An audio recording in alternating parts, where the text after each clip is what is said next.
100 children were locked inside a mountain prison designed to create a monster. Only one survived. After enduring years of hellish training, he emerged with power so terrifying people began calling him the demon god. But there's one problem. He knows nothing about the outside world or how normal people live. So the deadliest man alive starts over as a simple escort warrior while secretly hunting the master who ruined his life. And how many will fall before he gets his revenge? One day, a treasure map appeared in this world, believed to be the hidden martial arts of Zhonggija, the greatest master in history. This happened somewhere in Hengshan. Along with the secret weapon he left there, this sincerely named treasure rekindled the flame of Merim, which had long since died down. A multitude of birds flew around a huge rock from the roar, and suddenly, the rock was shattered in two. This created a large cloud of dust as the stones fell directly to the ground from above. Hunwoo picked up his broken sword and declared that he had finally escaped from there. He looked ahead and spoke accurately. The sky should be blue. When he looked at his hands, he realized that it must be the shock of being in the cave. No matter how hard he tried, he couldn't remember his life before entering the cave. But he did manage to remember one thing. He would get revenge, no matter what.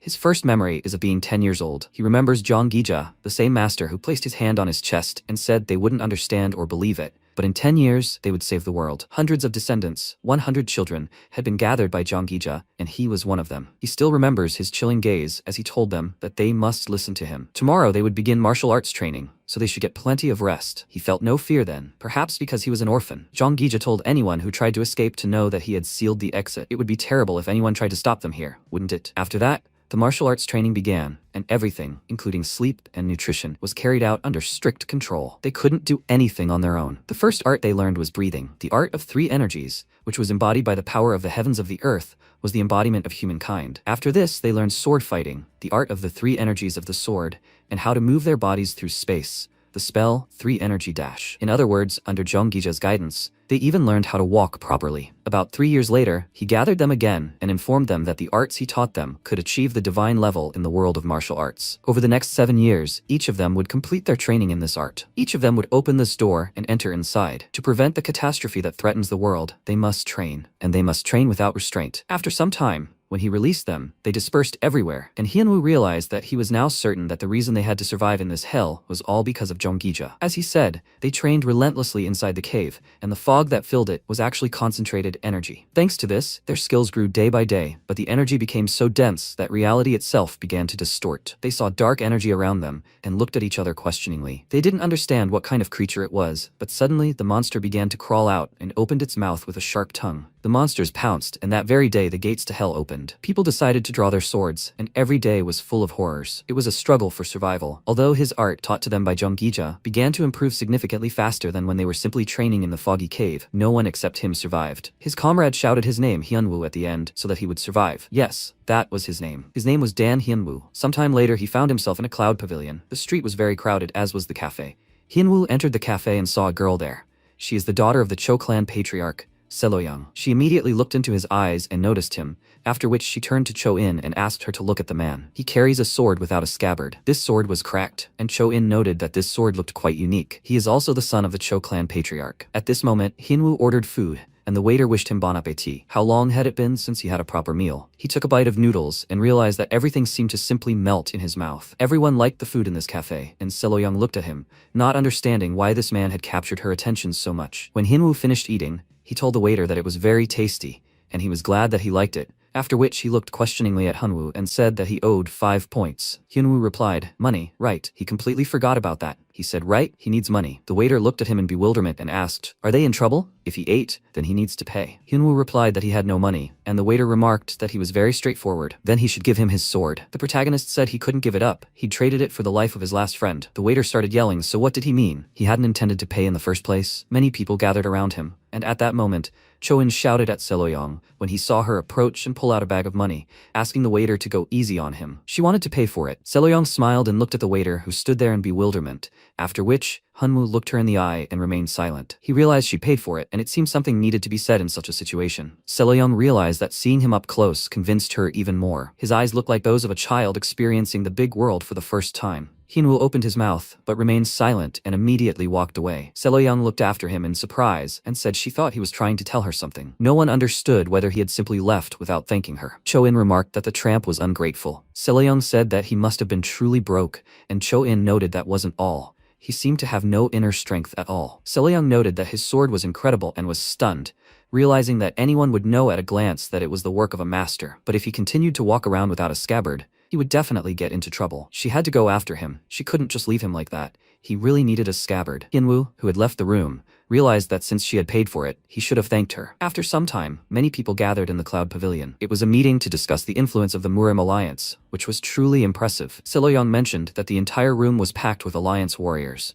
Choin responded that it was truly impressive and that he hadn't expected the alliance leader to personally make the first move. The head of the escort agency serving the Sima Chol clan would go through immediately. Since the unconventional alliance and the Green Forest bandits were moving toward them, he was forced to do so. He knew there was some truth to this, but so many people followed him, likely because of his reputation. The strongest, greatest martial artist in history was Jong Gija. He was said to possess incredible precognition and numerous trapping techniques, as well as powerful martial arts and an extraordinary ability to read the flow of heavenly energy. In his later years, Jeong Gija created a martial art called Shadowblade Flash, which shocked the world. Using trapping techniques in a unique way, he passed on his art to a simple vagabond and transformed this nameless vagabond into a true martial artist in 3 years. Of course, this master was soon declared a public enemy and met a humiliating death, but this only brought more attention to Jeong Gija, and many groups set out to search for him. But he vanished without a trace. Then the clan patriarch discovered a treasure map that was supposed to hide Jeong Gija's martial arts knowledge, and naturally, all of Murim followed him. Since he was accompanying them at the clan patriarch's request, nothing should happen, but they still had to be very careful. Understand? Sometimes things happen in this world that are impossible to predict. After some time,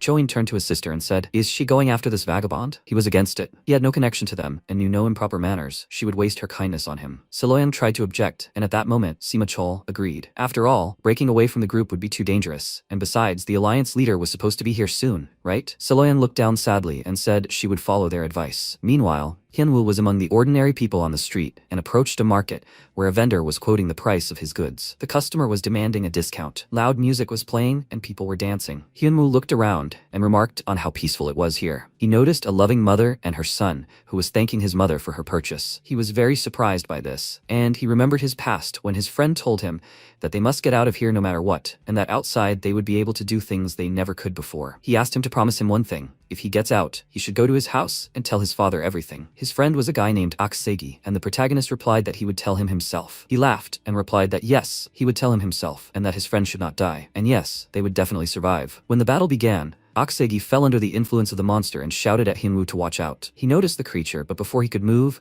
Aksegi took the full blow and died. Hyunwoo still didn't understand why he did it, because it should have been him. He begged him to get up because they wanted to go to his father. Aksegi replied that he was the strongest among them and he must survive, and tell his father that he was sorry. His friends and all their lives were ruined. His freedoms were bought at the cost of 99 lives. He owed them everything, and he swears to them that he will collect the debt from Jeong Gija. When he reached the premises, he realized he had been wandering aimlessly and came here again. He opened the door slightly and saw the very girl who had paid for him and realized she was still here. And if you think about it, he never thanked her. He looked at her through the crack and also saw a crowd of people gathered, saying that if they didn't rest, they would reach the destination in a day, and that they should move quickly and keep up. They listened to their leader and shouted, "Yes, indeed." With these words, they ran out of the premises, and Hyunwoo watched in bewilderment as Seloyang ran out of the cafe and realized that the girl was also with them. But where were they going? After some time, the entire clan team decided to rest at the entrance to the Hengshan. He watched them confused. Were they going where he came from? The group behind them is also moving towards that place. What are they looking for? One of the men said that the traditional Green Forest Bandit Alliance had changed their minds. This worried him. Times like these are always dangerous. His friend confirmed this thought and replied that they had learned that they were going in the opposite direction from their goal. The man said that everything would be fine and that they shouldn't worry so much. The leader of the alliance. It was the Chonchon Alliance advisor. Dako asked again, "Is this true?" Maybe his instincts had dulled. At that moment, Seloyang breathed a sigh of relief and was approached by the deputy leader of the Rising Dragon Squad, Cholin of the Murim Alliance, who asked, "Madam, she seems tired. Maybe she should take a rest?" He could talk to the alliance leader about this. Choin defended her and said that there was no need, since he would take care of her himself, and that he should leave them alone. At that moment, their enemy approached them and said, "Here they are." He finally found them, the Murim Alliance. "They are hiding well, guys." It was a bloodthirsty demon, a bandit from the Green Forest, and the leader of a minor evil fortress. Chonchon addressed the warriors and told them to prepare themselves. They must be careful, as it seemed they had joined an unconventional alliance. Dako understood that the leader of the fortress, a blood demon, was a martial artist who would be difficult to deal with. They exclaimed, "Let these traditional freaks taste blood." At that moment, a frantic fight broke out between them, and many alliance members began to die. Blood spilled more and more frequently, and many guys were destroyed. When the bloodthirsty leader said that they had dealt with the little ones, he suddenly didn't have time to finish his sentence when Dako himself jumped into the fray. The bandit rejoiced and shouted, "It's Dako!" He leaped into the air to destroy his rival, and their swords clashed. At that moment, the bandits continued to destroy the ordinary guys defending their lands. Dako, with a trembling hand, held his sword, realizing there were too many of them. The bandit chuckled and said it wasn't easy for him, the leader of the alliance. This secret weapon left by Jonggija belonged to them. Hienwoo heard these words and realized they were talking about Jonggija. At that moment, one of the stones was cut, and Hienwoo rushed to attack his rival. Dako was stunned when he saw him and was surprised, but he came to their aid and attacked the bandits. Their blood also spilled, and they scattered in different directions after the incredibly powerful blows Hienwoo delivered. He looked at them with an ominous gaze, and all the alliance members were surprised by what was happening. Seloyang and Dako noticed this, and everyone else was stunned, speechless. But where was Jonggija? Dako didn't understand where he came from. He hadn't even felt a thing. Chanchan turned to him and said that he appreciated his help, but why was he looking for him here? Jonggija had already died 10 years ago. When Hienwoo heard this news, he was frozen with horror. He asked again, "Is Jonggija dead?" But he hadn't yet avenged his fallen friends. He said he didn't believe it, then lowered his gaze. At that moment, magical rays of light began to spread through the forest, and even Hienwoo himself didn't realize it, but the warmth of the void was seeping through his body. Because of this energy, the Mira military alliance fell into a state in which they were completely unable to do anything, consumed by the feeling of loss that surrounded them. They all fell to the ground unconscious, and he realized that he had endured all the horrors and escaped hell. He recalled the words of his friends, begging him to tell their families what had happened here. Let him avenge them, for all who had died so unjustly. He felt the energy of the void and realized that if this continued, all the warriors of the Miram alliance would collapse without energy. He needed to get rid of him quickly. Seloyang came closer and asked, "Is he alright?" Hienwoo noticed her and realized it was the same girl. He'd followed the girl who'd been kind to him. He remembered the kindness of his friends, and the reason he'd survived and gotten out was their kindness. Now that Jija was dead, he couldn't take revenge, and now he had to go looking for them. The boys started discussing what had happened, and the feeling of helplessness had vanished. They asked in surprise, "What? Him too?" Dako realized the void energy had vanished. Even experienced masters aren't always capable of that. Who was he? Hienwoo watched, then looked away, and Seloyang asked, "Is he looking for someone?" She turned to her uncle, Sima Chol, and said that this man had saved them. Maybe they could at least help him find who he was looking for. She hesitated, and Sima Chol considered how difficult it would be to refuse her request to help the man who saved them. But the Alliance warriors were nearly swallowed by the void energy. Would the Alliance leader really allow this? Dako lowered his gaze and paused, then realized he dealt with the Green Forest bandits and the unconventional Alliance in an instant. He was incredibly dangerous, and with their losses, it was better to keep him close than let him go. He agreed and extended his hand. Sima Chol asked if he wanted to work for an escort agency. The people around him began to question him. Working for a strict escort agency was a serious proposition. Hienwoo considered this and replied that he wasn't sure when Cho-in suddenly blurted out that the escort agency didn't hire just anyone, so he shouldn't say he decided to refuse. Hienwoo replied that he wouldn't answer, but he didn't know what it would take. The people around him were stunned, confused. Seloyang decided she'd explain everything. Escort services are services that transport cargo on request and protect clients. Sima Chol considered this, wondering if this was the right choice. The boys wondered where this country bumpkin had come from, but they'd seen his sword and felt it too. Killer energy was radiating from it, indicating it was definitely no ordinary weapon. One of them chuckled and asked how such masterful workmanship could have ended up on the belt of a simple country bumpkin. Indeed, such a person needed a worthy wielder even more than he needed. There were too many witnesses here now, so they'd wait until the alliance leader and squad leader left for Hengshan. After a while, evening fell and a beautiful sunset appeared. They found themselves near Hengshan Rock, and Chanchan said, "This is what they were looking for." They felt uneasy here. Everyone exchanged glances, and Hienwoo realized they were looking for that place. Doko asked if they could finally see Jonggija's secret techniques. Chanchan explained that they couldn't find the entrance to the cave because no one had seen anything there. They couldn't waste time and would have to fight their way through the mountain. Doko noted that doing so could damage Jonggija's records. Hienwoo thought for a moment and realized that the place he'd left was already blocked, and he'd have to find the place Jonggija had used. The place where he sensed the remnants of his energy behind the stone. He rushed there and landed on the stone, announcing that the entrance was there. Dako gaped in shock and asked how he knew. Hienwoo replied that he used to live there. Seloyang now asked, "In such a place?" Cho-in chuckled at this. It was to be expected of him. People were saying he lived in the mountains like a wild animal, and now it was clear why he carried a sword without a sheath and looked so battered. Dako raised his hands and shouted that the UN would be sent to search. The advisor, the leader of the Rising Dragon Squad,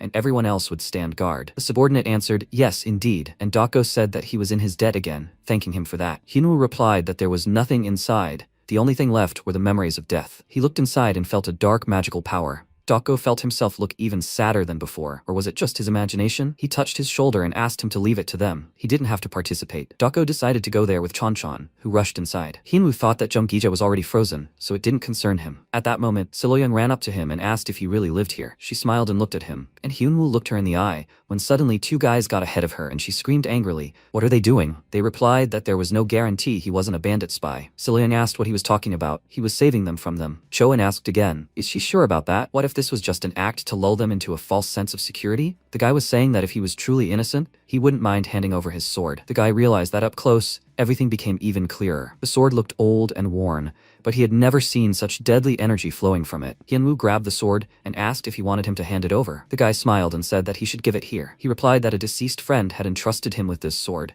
so he wouldn't give it to anyone as long as he lived. He looked menacingly at the guy and said nothing more. The guy smiled, and Siloyeon watched silently, when suddenly he was closer, and Hyunwoo realized that one of them had circled around to attack from behind, while the other was pressing from the front, and they were about to attack him simultaneously. In that case, he would bend and cut them. The guys exchanged glances and rushed forward. Hyunwoo had known all their moves from the start, and one of them shouted that he would have given up the sword nicely, and it would have been painless, and swung at him, when suddenly Hyunwoo jumped and Doko shouted, "Enough!" He told them to stand guard. "What are they doing here?" The guy turned to the alliance leader and stopped when he saw them emerge. Sima Chol wondered if they had found it. Jonggija's secret weapon? Doko exclaimed, "Here they are finished and they need to go." His subordinates listened to his order and listened, and the boys told Hyunwoo to consider himself lucky. Siloyeon ran up to him and asked, "Is he okay?" He didn't understand what she meant by okay, and Siloyeon said good, because she was worried. By the way, they didn't even know each other's names. Her name was Siloyeon. He replied that his name was Hyunwoo, and she asked again, "So Hyunwoo? That's a good name." Okay, they should go because they have to go back. And so, the Mirim Alliance's expedition in search of the secret weapon, Jonggija, came to an end for now. After some time, they found themselves in Hubei province. People were discussing the new news among themselves. Murim had found the secret weapon, Jonggija. Then it was only a matter of time until the Murim Alliance took over the world. Even in the cafeteria,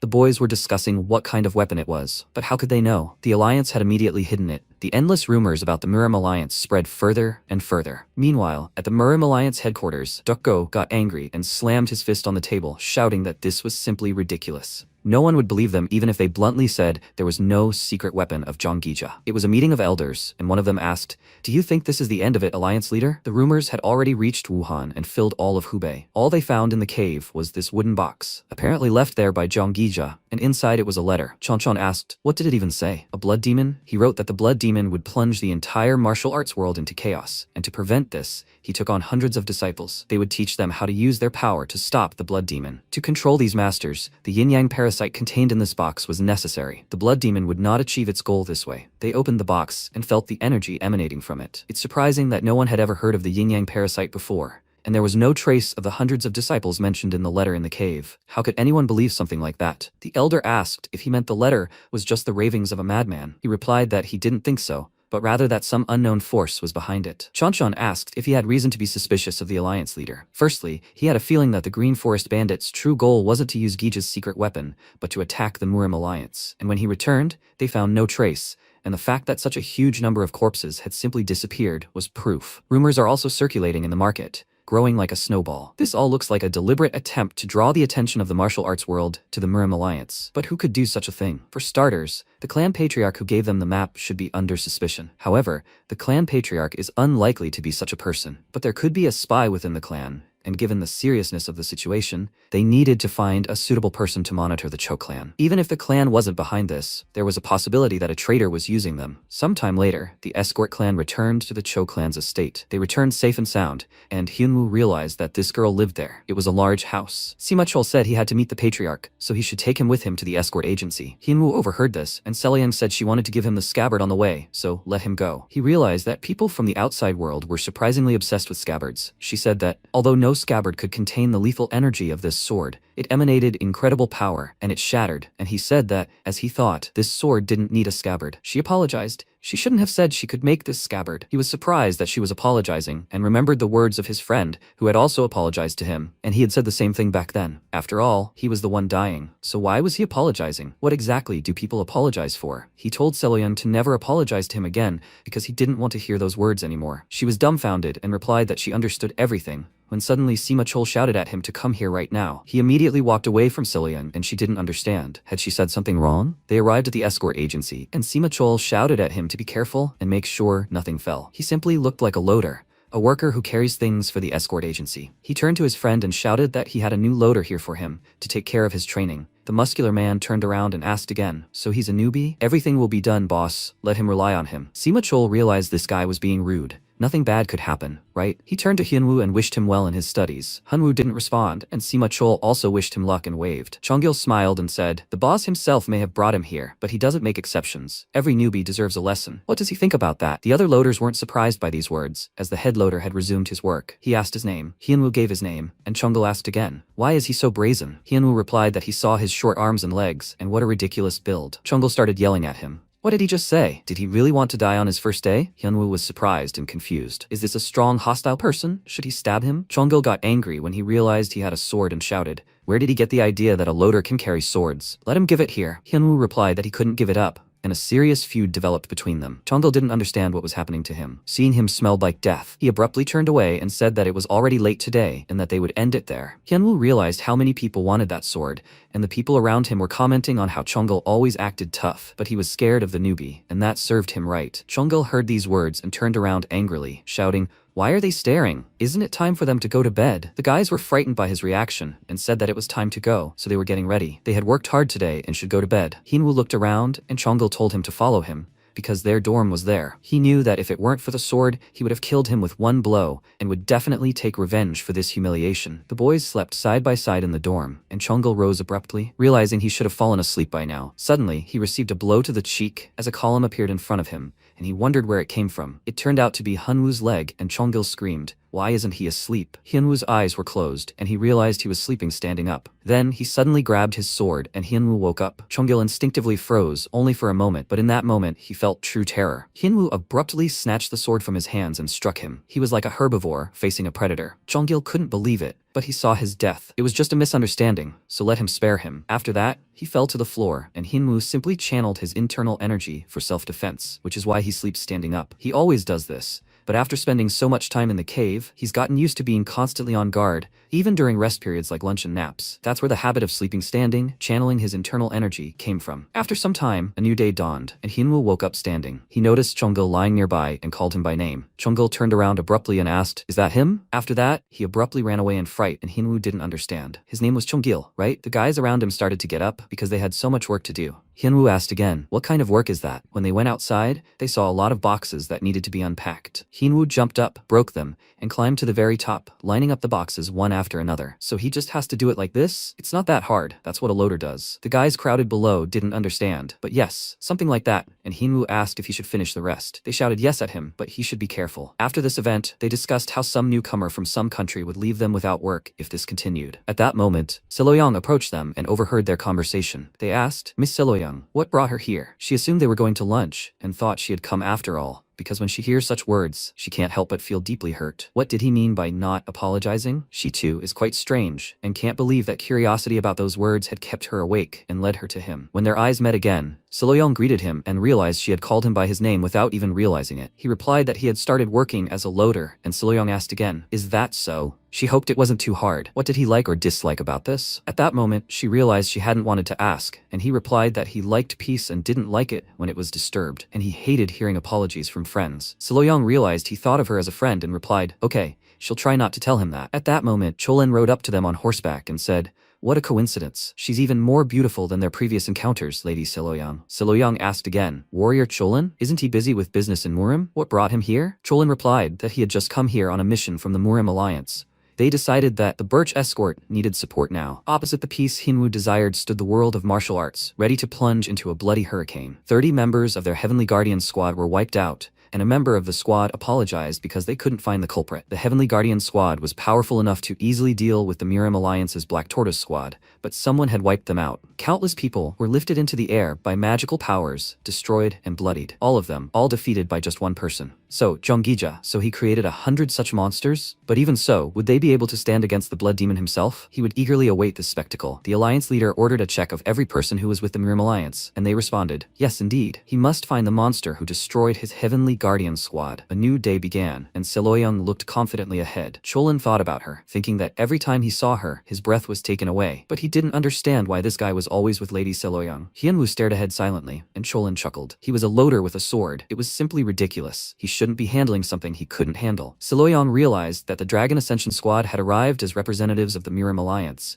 If any problems arose, they could be in trouble. She said Hunwoo wasn't listening, and Cholin asked in surprise, were they already addressing each other as friends? Cholin's younger sister said that he was in such a hurry to carry out the Alliance leader's orders because he wanted to see his mistress. At that moment, an escort warrior approached them and asked Hunwoo if he was Hunwoo. He replied, yes, that's his name. Seloyang didn't understand what was happening, and the warriors noted that his mistress was also there. His name was Hyunpei, and he said he came here on orders from the corner office to train a new loader who would join the next mission and escort. Seloyang asked again, but he just started working and is already going on escort missions? Cholin chuckled and replied that that was his job, traveling and escorting cargo. He understood that this was excellent, because it was his chance to get closer to Seloyang without any freak who could interfere. Hyunwoo asked again, escort missions? He didn't know what that was, but he wouldn't give them his sword. Hyunpei asked again, what, his sword? Fine, let him follow him. Surprisingly, he immediately started talking condescendingly to him. Cholin asked why he was taking so long to get ready. After all, the senior warrior was waiting for him. Aren't he afraid of being fired? Miran chuckled at the strangeness of men,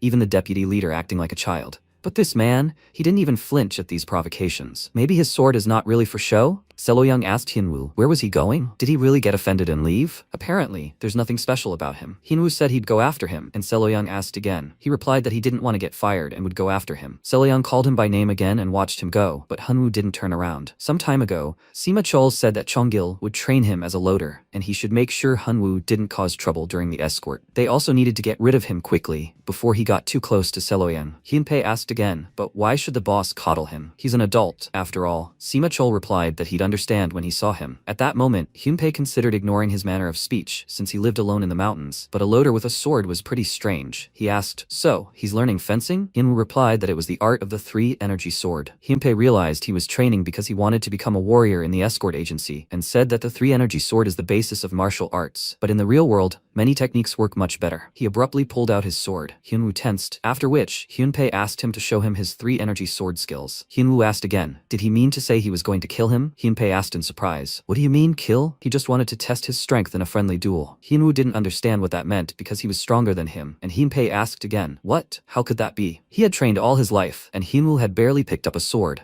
But he liked his confidence. He would show him how to become stronger. Hyunwoo extended his hand and asked if he should turn it harder. Hyunpei didn't understand what he was doing, and Hyunwoo replied that this was the first time he was trying not to kill someone. He needed to calculate everything. At that moment, Hyunpei was stunned by what he heard, and Hyunwoo replied, I'm ready. Now he won't have to kill him. Hyunpei said, so that's what the boss said. But good. He rushed into battle with Hyunwoo, who was confident in his thoughts and understood how his attack would look. To avoid killing him, he needed to strike in front of him. At that moment, he abruptly pulled out his sword and pounced on his opponent, causing a bright pillar of light to pierce the sky between them. Hyunpei exclaimed in surprise and realized what it was. He was thrown aside. They need to check with every person who was with the Miram Alliance. When he opened his eyes, he realized he was lying down, and Hyunwoo asked again, did it hurt? Hyunpei was surprised and asked, what kind of technique is that? He replied that it was the art of the 3-energy sword, and the technique was called the Heavenly Storm. Hyunpei sat up and spoke, but this doesn't look like the art of the 3-energy sword at all. He wondered, Heavenly Storm? It really was like he was struck by lightning, and he didn't expect the guy to be a martial arts master. And did the bureau chief even know about it? Hyunwoo repeated that he was generally stronger than him. Hyunpei thought this was nonsense and reflected that he seemed as innocent as a child, yet possessed the strength of a true master. He would need to report this to the bureau chief, but first, he needed to teach this guy social etiquette so he wouldn't get into trouble with his techniques. He explained that he'd seen this for himself, so he'd teach him martial arts and offered him his hand. Hyunwoo smiled, and Hyunpei said that in a situation like this, he should offer his hand to a comrade and help him up. Hyunwoo understood and offered him his hand. That's how he settled into Hyunpei's home. Hyunpei was surprised that he slept standing up and asked if it was really true. Hyunwoo began to learn about the outside world, a skill he'd been honing over the years. When Hyunwoo went outside, he'd change right there, and Hyunpei would yell at him not to change outside, which made him feel embarrassed. As a result, Hyunwoo became a loader under Hyunpei's supervision and gradually began to open up to the world. Hyunpei exclaimed that taking off his pants was even more forbidden. Miran watched everything unfold, recalling Dokko's words, stating that their mission was to monitor the Cho clan patriarch's every move. They obeyed him, but were surprised. Why? Dokko replied that if the patriarch was somehow connected to the Greenwood bandits who attacked them, they must find evidence. Did they understand him? Miran shouted, yes sir, they are following the will of the Alliance leader. She thought there was nothing suspicious here except this naked man. Suddenly, she looked up at Seloyang and remarked that she had unusual taste. Seloyang looked at Hyunwoo sheepishly and remarked that he had become a real member of the escort agency. A new day dawned sometime later, and Sima Chol informed his escort bureau subordinate that he must remember that the chief escort, Ma Yuk, was on a very important mission and that he must return home safely upon completion. The man replied, "Don't worry, the bureau chief, in the name of the escort bureau, they swear to return home safe." He shouted, "Okay everyone, take your places and pay attention. Their escort mission begins right now." His subordinates rushed after him. Silo-young, meanwhile, watched Hyunwoo from afar, and he realized that this was how his life had begun, along with his first escort. A few days earlier, at the Cho clan patriarch's headquarters, Cholin bowed and said they were the Rising Dragon Squad from the Miram Alliance, requesting a meeting with the Cho clan patriarch. Ilyun told a subordinate to let them in. He hoped the alliance leader was doing well. He then walked up to the table and pulled out a chair, telling the guests to sit down. After they began to take their seats, he added, "So he is the Dragon Blade, one of the twin dragons of the Rising Dragon Squad." Cholin introduced himself, and then Ilyun looked at Namgungjin and said, "And he, therefore, is the Dragon Sword." He remarked that he found him flattering. He also introduced himself. Then Miran approached the table and, introducing herself, added that she was the Dragon Blade's younger sister. Ilyun then thought, Peng clan? They're the strongest martial arts clan in Hebei, aren't they? And the girl is beautiful and elegant. She'd make a great match for Cho-in. He then smiled and said that while they were here, he hoped they could help his children learn more about martial arts through shared experiences. He thought, yes, when young people interact on a daily basis, they become closer. This is a great opportunity. Then the boys shouted that they appreciated his hospitality, the patriarch of the Cho clan. After that, they began drinking. And Miran remembered Dokgo saying, "Rising Dragon Troop, they should listen carefully." He's sending them to the Cho clan because he needs to know if there's a connection between the Green Forest Bandits' attack in Hengshan and the patriarch of the Cho clan. They must find evidence and not forget their mission. After a while, everyone went outside, and Miran sighed and said that even though they were here on a mission,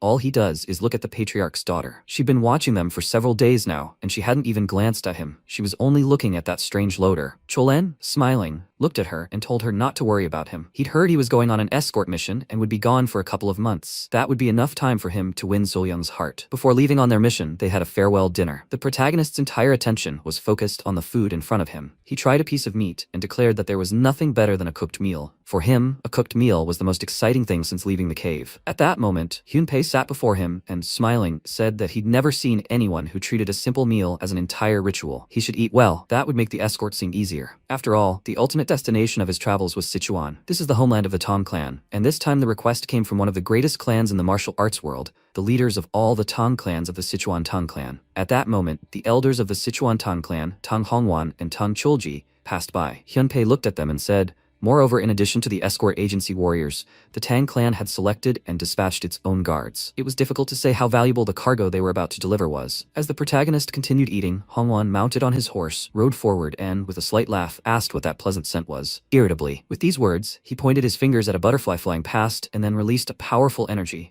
igniting the insect. He then looked away in surprise, and noticing this, Cholgi asked, "What's up, elder?" He said that among those loaders, there was someone with unusual energy. He frowned and wondered, who? Then he turned his attention to the protagonist. But at that moment, Mayuk, the chief escort, rode ahead on horseback. He said that preparations for departure were complete, so they need not worry. Ongwan wondered if this was the energy of chief escort Mayuk. Then he looked at him and said that the journey would be long, so they should leave already. In response, he shouted that he understood, and he thought, was he really always this strong? After that, Mayuk turned and shouted, "Yes, escort warriors and porters, they must finish their meal and listen. Speed is the symbol of the Henan Escort Bureau. Normally, the journey to Sichuan takes 4 months, but they should get there in 1.5. Those present responded, "Yes, sir." Then Hyunpei looked at the protagonist and said that if he disappointed Chief Escort Mayuk, he would be fired from the bureau immediately, so he must not lag behind. After that, Mayuk set off and shouted that they were leaving now. The protagonist wondered, should he keep up? And why did he say that? After a while, they set off. There are several reasons why escort missions with Mayuk are notoriously difficult. First, he adheres to the rules very strictly and doesn't tolerate shortcuts. But the main problem is that not only do martial arts trained warriors have to keep up the pace,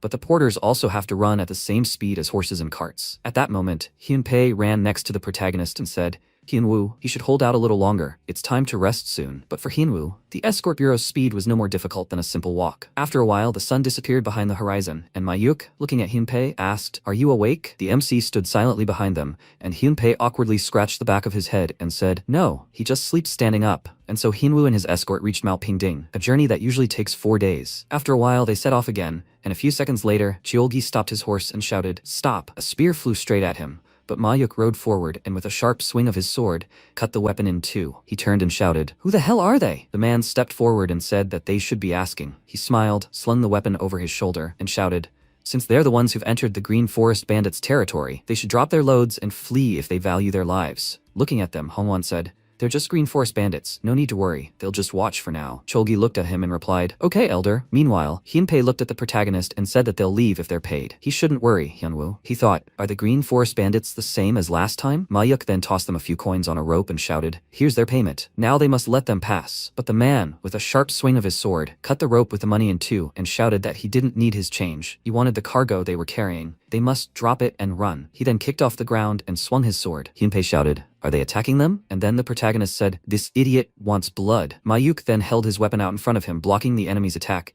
but the bandit spun in midair and kicked him in the chest, causing him to fall off his horse and onto the ground. He then laughed loudly and shouted, "Do they think some pathetic Hanan bureau can handle them? What are they waiting for? They must kill them." The next second, all his subordinates rushed forward and shouted, "Yes, indeed." Noticing this, Chongil asked fearfully, "What should they do with such a crowd of bandits?" Hongwan frowned and said, "These idiots. They're not just Green Forest bandits. Who's behind them?" The man shouted, "Did he think they were just robbers? They're the elite Green Forest bandits." He charged at him and shouted that he should consider it an honor to die by his hand, old man. But Hongwan pointed his weapon at him and shouted, "What a pity. If they were just bandits, he could have spared their lives." Then the needle pierced the tree behind him, and the bandit said in surprise, "That can't be right. How could a simple needle do something like that?" With these words, he looked at the hole that had formed in his body. His subordinates looked at him in surprise, and Hongwan armed himself with needles again and demanded how they dared steal the Tang clan's property. He shouted, "Trash like them isn't worth even touching." He then threw needles at his opponents, hitting each one in the body. Then the Dread Shadow clan advanced, and the one standing in front said that, as he thought, the bandits'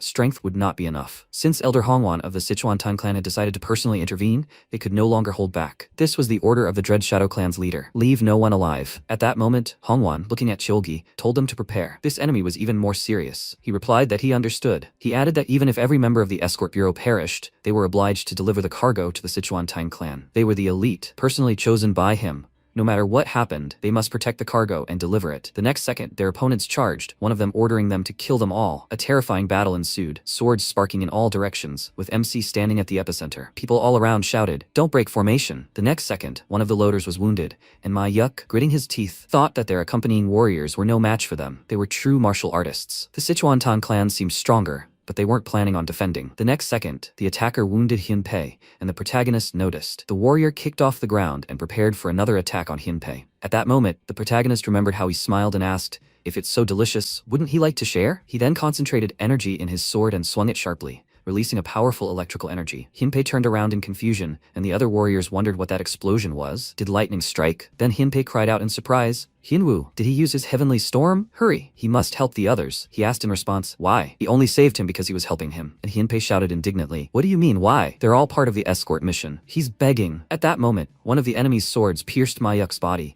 and Chongul fell to his knees and raising his hands shouted that they were simple loaders.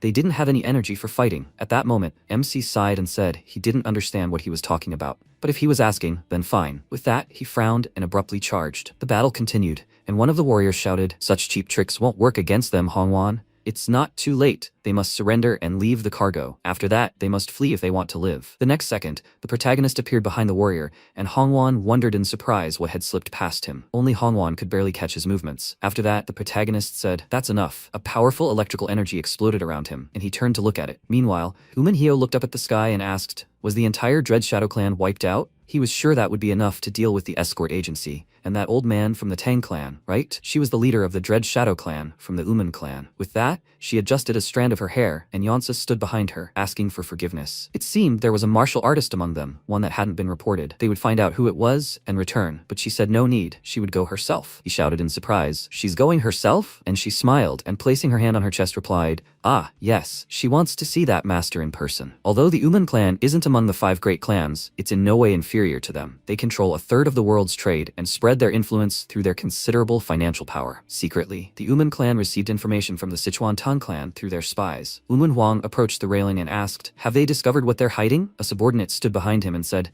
"Yes, the Sichuan Tang clan has succeeded in producing thunder bombs. Together with the Hua clan, with the help of the Henan Escort Bureau, they are transporting 5 carts of cargo to the Sichuan clan headquarters." Wang turned slightly and smiling asked, "Does he mean to say that the Sichuan Tang clan has discovered the method for creating thunder bombs, which disappeared hundreds of years ago along with the Thunder sect?" He was the patriarch of the Uman clan. He then added, "Together with the Hua clan. Even if they work together, he doesn't think they are capable of creating such a powerful thing." His subordinate replied, In fact, the patriarch of the Hua clan is a distant descendant of the Thunder sect. Huang handed a few seeds to the sparrow that flew in and said, the descendants of the Thunder sect have restored what was lost to the world. A whole 5 carts, if we recall the records of Thunder Bomb research, could wipe out several ordinary sects without even breaking a sweat. They must get them, and how to create them. With these words, he clutched the sparrow in his hand, and his subordinate said, in fact, the young lady, having learned this, went after them with the Dread Shadow clan. Huang shouted indignantly, what did he say? Where did she go? He replied that by now she was most likely already at Mount Pingding. Thanks to Hunwoo's help, the escort bureau dealt with the attackers, but they lost almost all of their warriors. After some time, Cholgi said, only the escort chief, Mayuk, who was seriously wounded, and one warrior named Hunpei survived. Only a few terrified loaders remained with them. It would be difficult to complete the delivery under these conditions. They should leave Mount Pingding and contact another escort agency. Hanwan said no, they would have to trust them to the very end. Cholgi frowned and looked at him indignantly. But why? How could they trust this mission when they were in such dire condition? Wouldn't it be better to find new movers among the locals? With his celestial storm, they had nothing to fear. Then Hanwan looked at him and shouted, what? And he stood up and asked, Uncle, has he finally completed learning the Tang clan's secret technique, the Celestial Storm? He was congratulating him, but he could have at least hinted at it. He sighed in response and replied, true. He barely noticed it himself, and they saw nothing at all. But it wasn't he who used the Celestial Storm against the attackers. He wondered, what, if it wasn't him, then who? Hanwan turned his gaze to the protagonist and said, if his eyes weren't deceiving him, it was that sword-wielding porter, Hyunwoo. He then approached him and asked what sect he belonged to. The protagonist was surprised. Sect? What did that mean? He replied, the place where he started practicing martial arts. MC thought Gija had never taught them martial arts. He'd simply abandoned them to survive in hell, his abilities developing naturally. Through brutal battles, close calls, it belonged only to him, so he didn't have a place where he learned it. Then he said, he doesn't have that. Hanwan shouted in surprise. What is he talking about? He doesn't have a sect? He doesn't mean to say these powers fell upon him from the sky, does he? And why was he speaking so rudely to a martial arts elder and the Tan clan elder? Hearing what was happening, Hinpei ran toward them and shouted, no. Hanwan was indignant. Was he looking for a fight? But the next second, Hinpei stepped between them and said, sir, his friend lived alone in the mountains for a long time. That's why he's like this. He's trying to teach him some manners, so he asks him to please forgive him. Then Hanwan frowned and thought, so, is he one of those brats who thinks they're better than everyone else because of their strength? And all for the sake of completing the mission. Besides, he really is strong, and he also seems to be listening to the words of this escort warrior. In that case, the next second, Hinpei turned back slightly and, turning to the protagonist, said, please, if he's going to continue talking to people like that, it would be better for him to keep quiet altogether. Then Hanwan noticed that he was stronger than he thought. Hyunpei was surprised. Who? He. He replied that he would take the place of Mayuk's main escort and see this mission through to the very end. He thought then, no matter what happens, they will be protected by the one who wields the heavenly storm. He cried out in surprise. What? Then Mayuk, clutching the bandaged wound on his body, sat up and said, yes, Hyunpei. Only he remains. He should go back for reinforcements. He will lead them, he thought. Yes, someone must take charge of this mission. Then he bowed and shouted that he understood. He might not be the most worthy, but he would take the lead and carry out this escort mission all the way to Sichuan. Hanwan replied that they would do just that. It was too late to move out today, so they would rest until tomorrow. The next second, Cholgi wondered in surprise. How is this possible? A simple loader turned out to be a powerful martial artist who wields the heavenly storm, and so the Henan Escort Bureau mission continued with Hyunpei at the helm. Hyunpei then shouted that everyone should go to bed now. Meanwhile, Mayuk was returning to the bureau to report the attack as soon as possible. He raced on his horse and thought, no matter how strong this loader Hunwoo was, if the attacks continued, everyone would be in danger. He needed to get back to the bureau quickly so they could send reinforcements. Then he glanced to the side, gritting his teeth, and wondered what was going on. What was that escort heading toward the bureau with him? He had a bad feeling. He needed to hurry. But the next second, a hook on a long chain struck his head, knocking him from the saddle. And then a group of phantom assassins, the Blood Demon Assassin Corps, jumped out of the forest. Their leader said that the rat had been dealt with, and now they were at the Cho clan's estate. Meanwhile, Il-hyun sat at the table, brush in hand. He sighed loudly and said that work wasn't over today. Chol sat opposite him and asked if they could take a break for today, since he was tired. He replied, no. The more they put off work and training, the less they'll want to do it. It needs to be finished. Then a few drops of paint fell on the table, and Il-hyun frowned, wondering what that sensation was. At that moment, the warriors standing guard were attacked by ghostly assassins. One of the warriors shouted, idiot, who the hell is he? Before he could finish speaking, a sharp sword pierced his body. The survivors screamed. They were under attack. They needed to grab their weapons and defend themselves. At that moment, Il-hyun rose from the table and thought he knew it. One of the ghostly assassins said they were at the Cho clan's estate. They must kill everyone. No one must be left alive. They continued to advance, and Chol, grabbing his weapons, shouted, how dare they attack the Cho clan? But the next second, Il-hyun shouted, headmaster, he must wait. He turned and shouted, patriarch, is something wrong? He replied, The killing intent he felt seemed strange. That is to say, he didn't think they could easily resolve this situation, even if he joined the fight. At that moment, a bloody battle continued outside, and Ilian said, so he needs to go elsewhere now. A few seconds later, Chol ran to the room and, grabbing the door, shouted, it's urgent. He's coming in. Sol-young turned around in surprise and asked, what? And he shouted, Sol-young, they need to get out of here quickly. She needs to take her things and they'll leave. She became wary and asked, what's going on? Where's her father? Meanwhile, the fighting continued in the clan. The clan members were screaming. No, they were begging for help, letting out loud cries, and then one of the ghost assassins shouted, they must also kill everyone the escort bureau finds. The others shouted, it will be done. Meanwhile, Sol-young and the others rode away from the estate on horseback. She turned around, noticing the buildings engulfed in flames, and said that the fire from the estate had spread to the Henan escort bureau. But the next second, Chol shouted, she mustn't stop Sol-young. They need to get out of here. She wanted to protest, but her father was still there, and he shouted, have she forgotten who her father is? He is Ilyun, the strongest spearman and patriarch of the Cho clan. At that moment, Ilyun grabbed his weapon, knocking down the wall of the top floor of the building. Chol added that he had no equal in the entire Xucheng region. At that moment, several phantom assassins noticed him. One of them said, so this is the leader of the Cho clan. They must deliver his head to him. The next second, the warriors jumped up and Ilyun jumped down. Meanwhile, Chol shouted, doesn't she understand? The patriarch decided to delay them so she could escape. Cho-in, standing nearby, said, Uncle is right, she should trust her father, Sol-young. Tears began to stream down her face. She wanted to protest, but Chol said they needed to hide. They needed to look around. He apologized, but could the rising dragon troop go with them? With these words, he looked at Miran, and she said that now they are forced to return to the Murim alliance. Cholin, hearing these words, was indignant. What? Is she even hearing what she is saying? And she looked at him and asked, didn't he understand anything? Even after seeing their martial arts skills? They must report this to the Murim alliance as soon as possible. The man agreed, and Cholin added, but they will soon set out in pursuit. What should they do? Cholin frowned and thought, if they don't help them, then only one thing comes to mind. The one who defeated all the Green Forest bandits in Hengshan, that loader. Then he said that they will look for another way. He will pray for their safety. He turned, looking at Sol-young, and suggested that they hurry too. They must catch up with the escort mission to Sichuan. And Sol-young thought, exactly. If they reach Hunwu, he can handle all of this easily. Until then, he must take care of himself, father. Afterwards, they set out, and at the clan's estate, the phantom assassins were wiping their swords of bodily fluids. Ilyun knelt down, closing one eye as he gripped his spear and asked, who the hell are they? Why were they attacking the Cho clan's estate? In response, the blood demon laughed loudly and asked, do you want to know the reason before you die? Ilyun ordered him to show himself, and he pointed his long arm at him, and Ilyun asked, why is he alive? And he replied, no, he'd discarded that name. After a while, he sat in the ruins and, laughing, said, just yesterday, this mountain of ash was the Cho clan's estate. They did a great job, his phantom assassins. Where were they going? One of his subordinates said they were pursuing the escaped members of the Cho clan, but he still didn't understand why. He was asking, why did he, a blood demon, destroy the Cho clan's estate? Blood Shadow he knew, but what about his connection to Gija? He frowned and replied that he knew they were rivals who had laid down their lives for this. He replied that it was true. There was a bond between him and Gija that could not be broken. Of course, now only he remained. It was here that Jia first decided to take 100 disciples to stop him, right here in the Cho clan's estate. Wasn't it logical to start from here? The first step in destroying all of Gija's plans. That's why he couldn't leave a single sapling of the Cho clan's bloodline alive. Meanwhile, Chol turned slightly and thought, damn, when did they manage to get there so quickly? Just a little more,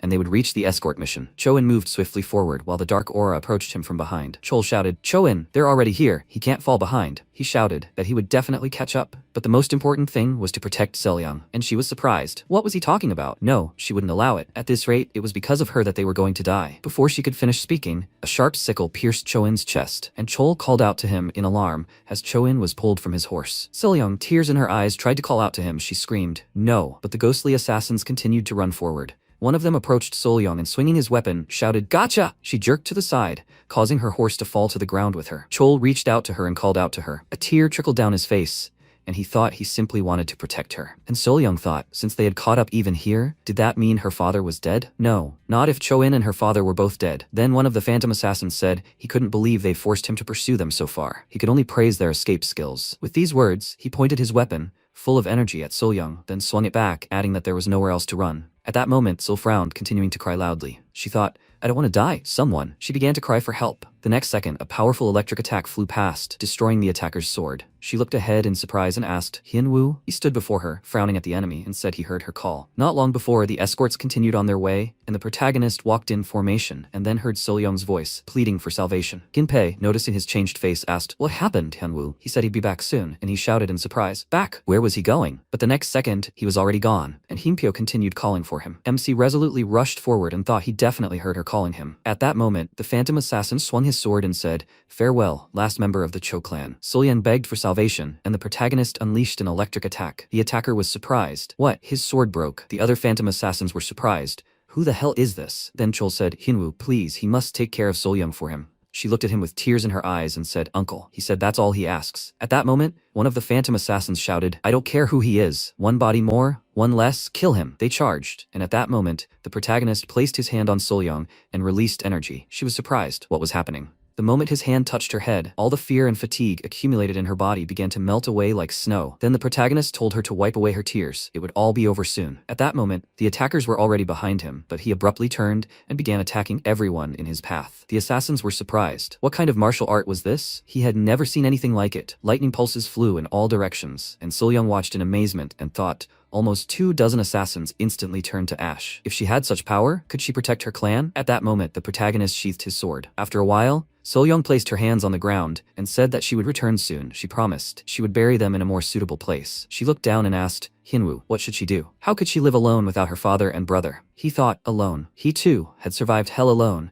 and made it to this world. She had been the first to offer him a helping hand. He should thank her. Then he told her to live and thank those who made it possible. She should live the way she wanted. She thought, how would she want to? And then she said she wanted to join the escort too. Then, surprised, she felt the protagonist grab her hand. He said that in that case, they should go. She needed to hold on tight. She asked, what? But the very next second, the MC pushed off the ground and rushed forward, pulling Solyung along with him. She thought, this isn't just some artificial movement, as if they were flying. They were flying through the clouds. Maybe that's why her tears were blown away by the wind. Hinwoo simply flew into the sky and holding Solyung, moved forward. But this gave Solyung a peace that no words could provide. Solyung thought, such skill and movement. The feeling that they were just on a stroll. He really is incredible. And yet here he was considered a strong martial artist. Uncle couldn't handle the assassins. He turned them to ashes in the blink of an eye. Then she asked why he was so strong. There was almost no age difference between them. He replied, this is what happens when you spend a long time on the brink of death. She wondered who he fought. He replied, monsters. She asked, was he talking about demons? He replied, you could say that. She asked if he could tell her more about them. He silently looked away and considered telling her about hell. He would have to tell her about how he climbed a mountain of 99 bodies of his dead friends to get to him, Gija. But it turned out he was already dead, and he couldn't take revenge. Then he said he'd tell her another time. The place Hinwoo and Solyung had been moving towards without stopping was the last escort mission for the Hainan Bureau. They arrived at the right place, and Hinpei, seeing Solyung, asked in surprise, Miss Cho? She looked at him and shouted, Hinpei, he asked, where did she come from? And there Hinwoo learned some unexpected news. Hinpei said frankly he didn't think Gija was dead. The protagonist asked, does he mean Gija might be alive? In the present, Hinpei asked, have the Cho clan's estate and the Hainan Escort Bureau been destroyed? The loaders began to worry about what would happen to them next. His colleague said, what do you think? They'd look for new jobs somewhere. After that, Solyung looked at the others and said she apologized for breaking the news in the middle of an escort mission. But Han Pyo held out his hand and said it was fine. She should be in the most pain right now. He frowned and, looking away, thought that morale, already shaken after the attack, had hit rock bottom because of this news. If this continued, they wouldn't be able to complete the mission. They needed to somehow break out of this impasse. Then he said they'd still been promised a hefty reward for completing this mission. With that amount, each of them could start a new life, and a pretty good one. Or maybe they could even rebuild the Hainan Escort Agency. After all, they still had Miss Cho with them. Their gazes met and she thought, yes, all is not lost. She was responsible for the people who worked for the Cho clan. By taking on responsibility, she could become as strong as Hinwoo and avenge her father, uncle, brother, and all the other members of the Cho clan. Then the protagonist looked at her and asked, so, are they leaving? Hanpei replied, yes, they would complete their escort mission. At that moment, Cheolgi, turning to Hongwan, said, isn't this girl the daughter of the Cho clan patriarch? He replied that he shouldn't think too much and should focus on the mission. He thought that he had been worried when the loader disappeared, but as long as he was escorting the cargo, he could take any woman or tiger with him. A few seconds later, they set off again,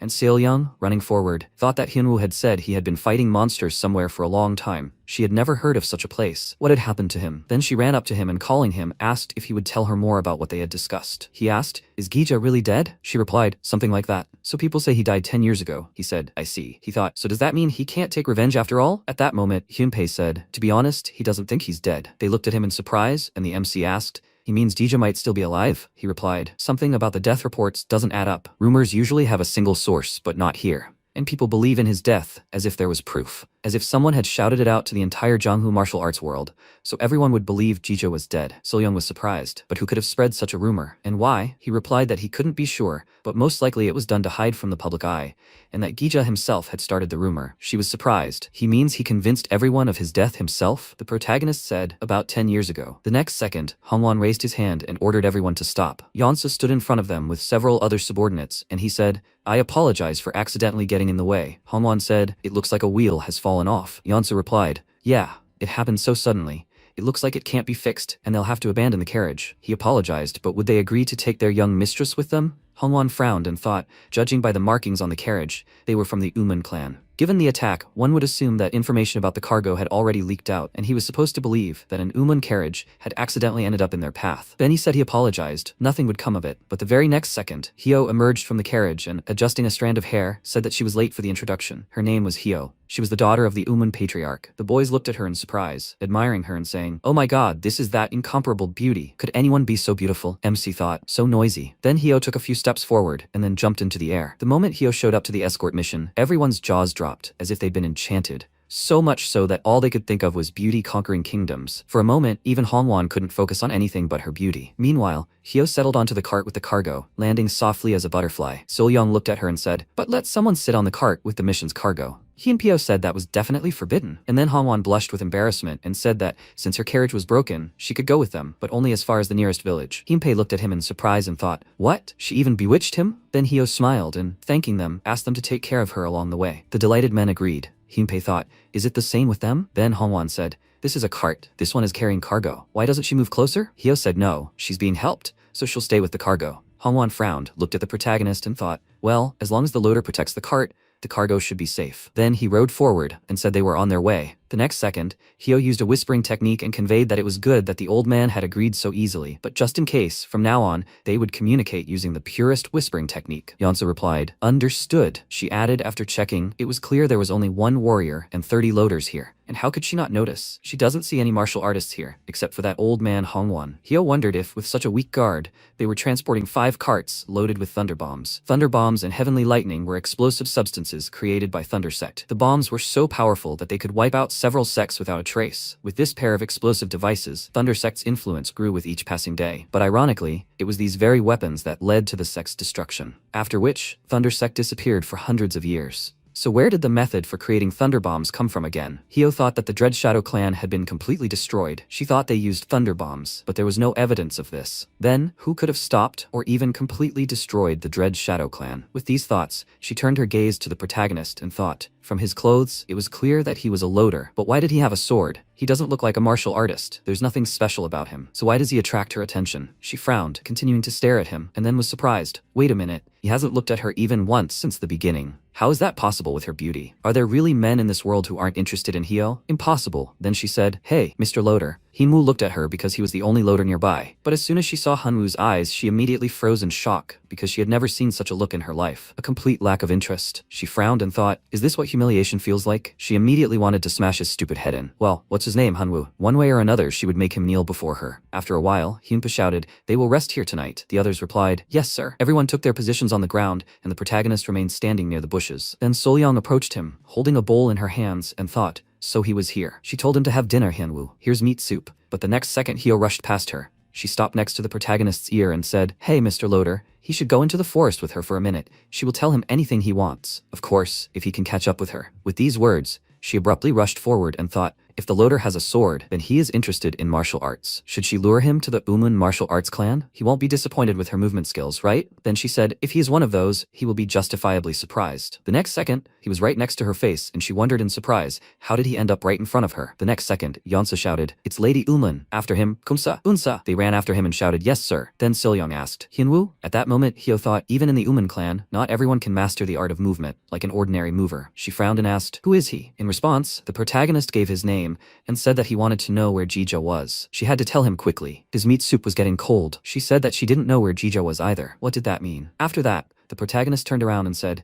if she doesn't know, then he's leaving. She shyly extended her hand forward and shouted for him to wait. She still had questions. But at that moment, Choin ran up to them and shouted, "Idiot! What did he do to Lady Uman?" He started to draw his sword from its sheath and shouted, "How dare a loader raise a hand against a lady? He will pay with his life." But Hyo said, "Yeonsa, he must let go of the sword." They looked ahead in surprise, and the next second, MC disappeared. They were surprised. How did he do everything? He was just here. Hyo noticed that he had evaporated. This is not movement or the art of movement. He was gone. The next moment, he was next to Solyong, streams of wind shooting through her hair. She screamed in fear, "God!" She looked at her hands in surprise and asked, "Where's the bowl?" At that moment, the protagonist took a few sips of broth and said, "Good, the soup has not yet cooled down." She looked at him in surprise and asked, "Hyunwoo, when did he return?" Then she turned her gaze forward and asked, Where is the person he chased? He asked in response. Who knows? He will return whenever he wants. Then she looked at him and asked, what is more important? She's so beautiful, isn't she? I mean, Lady Uman. The protagonist took a few more sips of soup and said, pretty enough to seduce any man. She said, yes, he's right. And then she blushed with embarrassment and awkwardly asked if she could ask a question. What did he even think of her? Was she pretty? He turned his gaze to her and asked, her? She answered, right, her. He said, not like her. She frowned and asked, yes, she understood. Then the protagonist said that he doesn't like pretty women. She wondered why? He answered, because seducing a pretty woman leads to death. At that moment, Yonsa said that he can't believe it, but it's definitely a loader. Without a doubt, he is the martial artist who destroyed the Dread Shadow clan. Hyo said that if that's the case, they need to keep a closer eye on him. They don't know anything about him yet. Nothing except that his name is Hyunwoo. What kind of person is he? The Henan Agency escort mission in Sichuan was nearing its end before they knew it. They continued running forward, and Sol-young wondered what he had meant last night. Seducing a pretty woman leads to death? What had happened in Hunwoo's life that he thought that? Then Hyunpei ran up to her and called out to her. She asked, yes? He said she better be careful now, and the closer they got to the target, the more terrifying the atmosphere became. The sense of danger never failed. Hyunpei, Hongwan, and Chogi felt it even more acutely. Hongwan frowned and thought that tomorrow they would arrive at clan's headquarters. If there was any danger left, it would be the Black Viper sect. The Black Viper sect, a sect that had grown rapidly over the past 10 years, establishing itself as the only force in Sichuan that could threaten the Tang clan. He thought he couldn't believe it. Did the information leak from the Tang clan itself? At that moment, Sol-young ran after the protagonist and told Hunwoo. Hunpei said there might be an ambush, so he should prepare. Before she could finish speaking, he said about 100 people. She was surprised. Huh? And Hunpei, looking at him, thought he could tell the number of people just by sensing them? This is ridiculous. The next second, warriors jumped out of the trees, and MC thought, at first it seemed like about 50. Hongwan shouted, we need to protect the cargo. Hyunwoo shouldn't interfere. He just needs to protect the cargo. Black Viper sect scum. He spun around as the warriors jumped on him. He shouted that they could easily deal with them. He threw a few needles around himself, and Hyunpei asked, what do you think, Hunwoo? Will they handle it? He replied, no need to worry. The old man wins. At this moment, several needles pierced the attackers' bodies. As Hyunwoo said, even if the Black Viper sect had grown greatly in the past 10 years, numbers were irrelevant to prominent warriors. The same could be said for the Tang clan elder. Despite everything, some observers couldn't hide their discomfort. At this moment, Hyunwoo frowned and thought, were they underestimating the Tang clan in Sichuan? They defeated 50 people so easily. Then Yonsa, using a whisper technique, said, even if 50 of their men, ready to attack, were lying in ambush, they wouldn't have stood firm, Lady Uman. It seems the best choice now is to retreat. She asked thoughtfully, but how can she give the order to retreat without being noticed? At this moment the protagonist said, if they want to go and tell them, he won't stop them. Yonsa looked at him in surprise and thought, what? He just answered them? He heard their whisper technique frequency? Hyo thought the whisper technique was impossible to eavesdrop on. Then the protagonist frowned and said that if they didn't retreat, he would kill them all. Hyo frowned at him, thinking he wasn't bluffing. Then she lowered her gaze and said, Yonsa, he must deliver the message. He ran in the opposite direction and shouted, yes, mem, he'll be right back. Then Hyo added, thanks to him, their clan's warriors will have to waste their lives. And she completely misunderstood him. While Hyo was puzzled, Hyunwoo had completely different intentions. He didn't think the Uman clan was destructively powerful, but the desire to kill, overwhelming everything else, unnerved him. Meanwhile, Hongwan routed the Black Viper sect. The remaining warriors transmitted. The vanguard was completely slaughtered, but it served only as bait. They would revel in victory and let their guard down. The Crimson Moon Corps will attack them. Everything is going according to plan. While Hunwoo feigned blindness,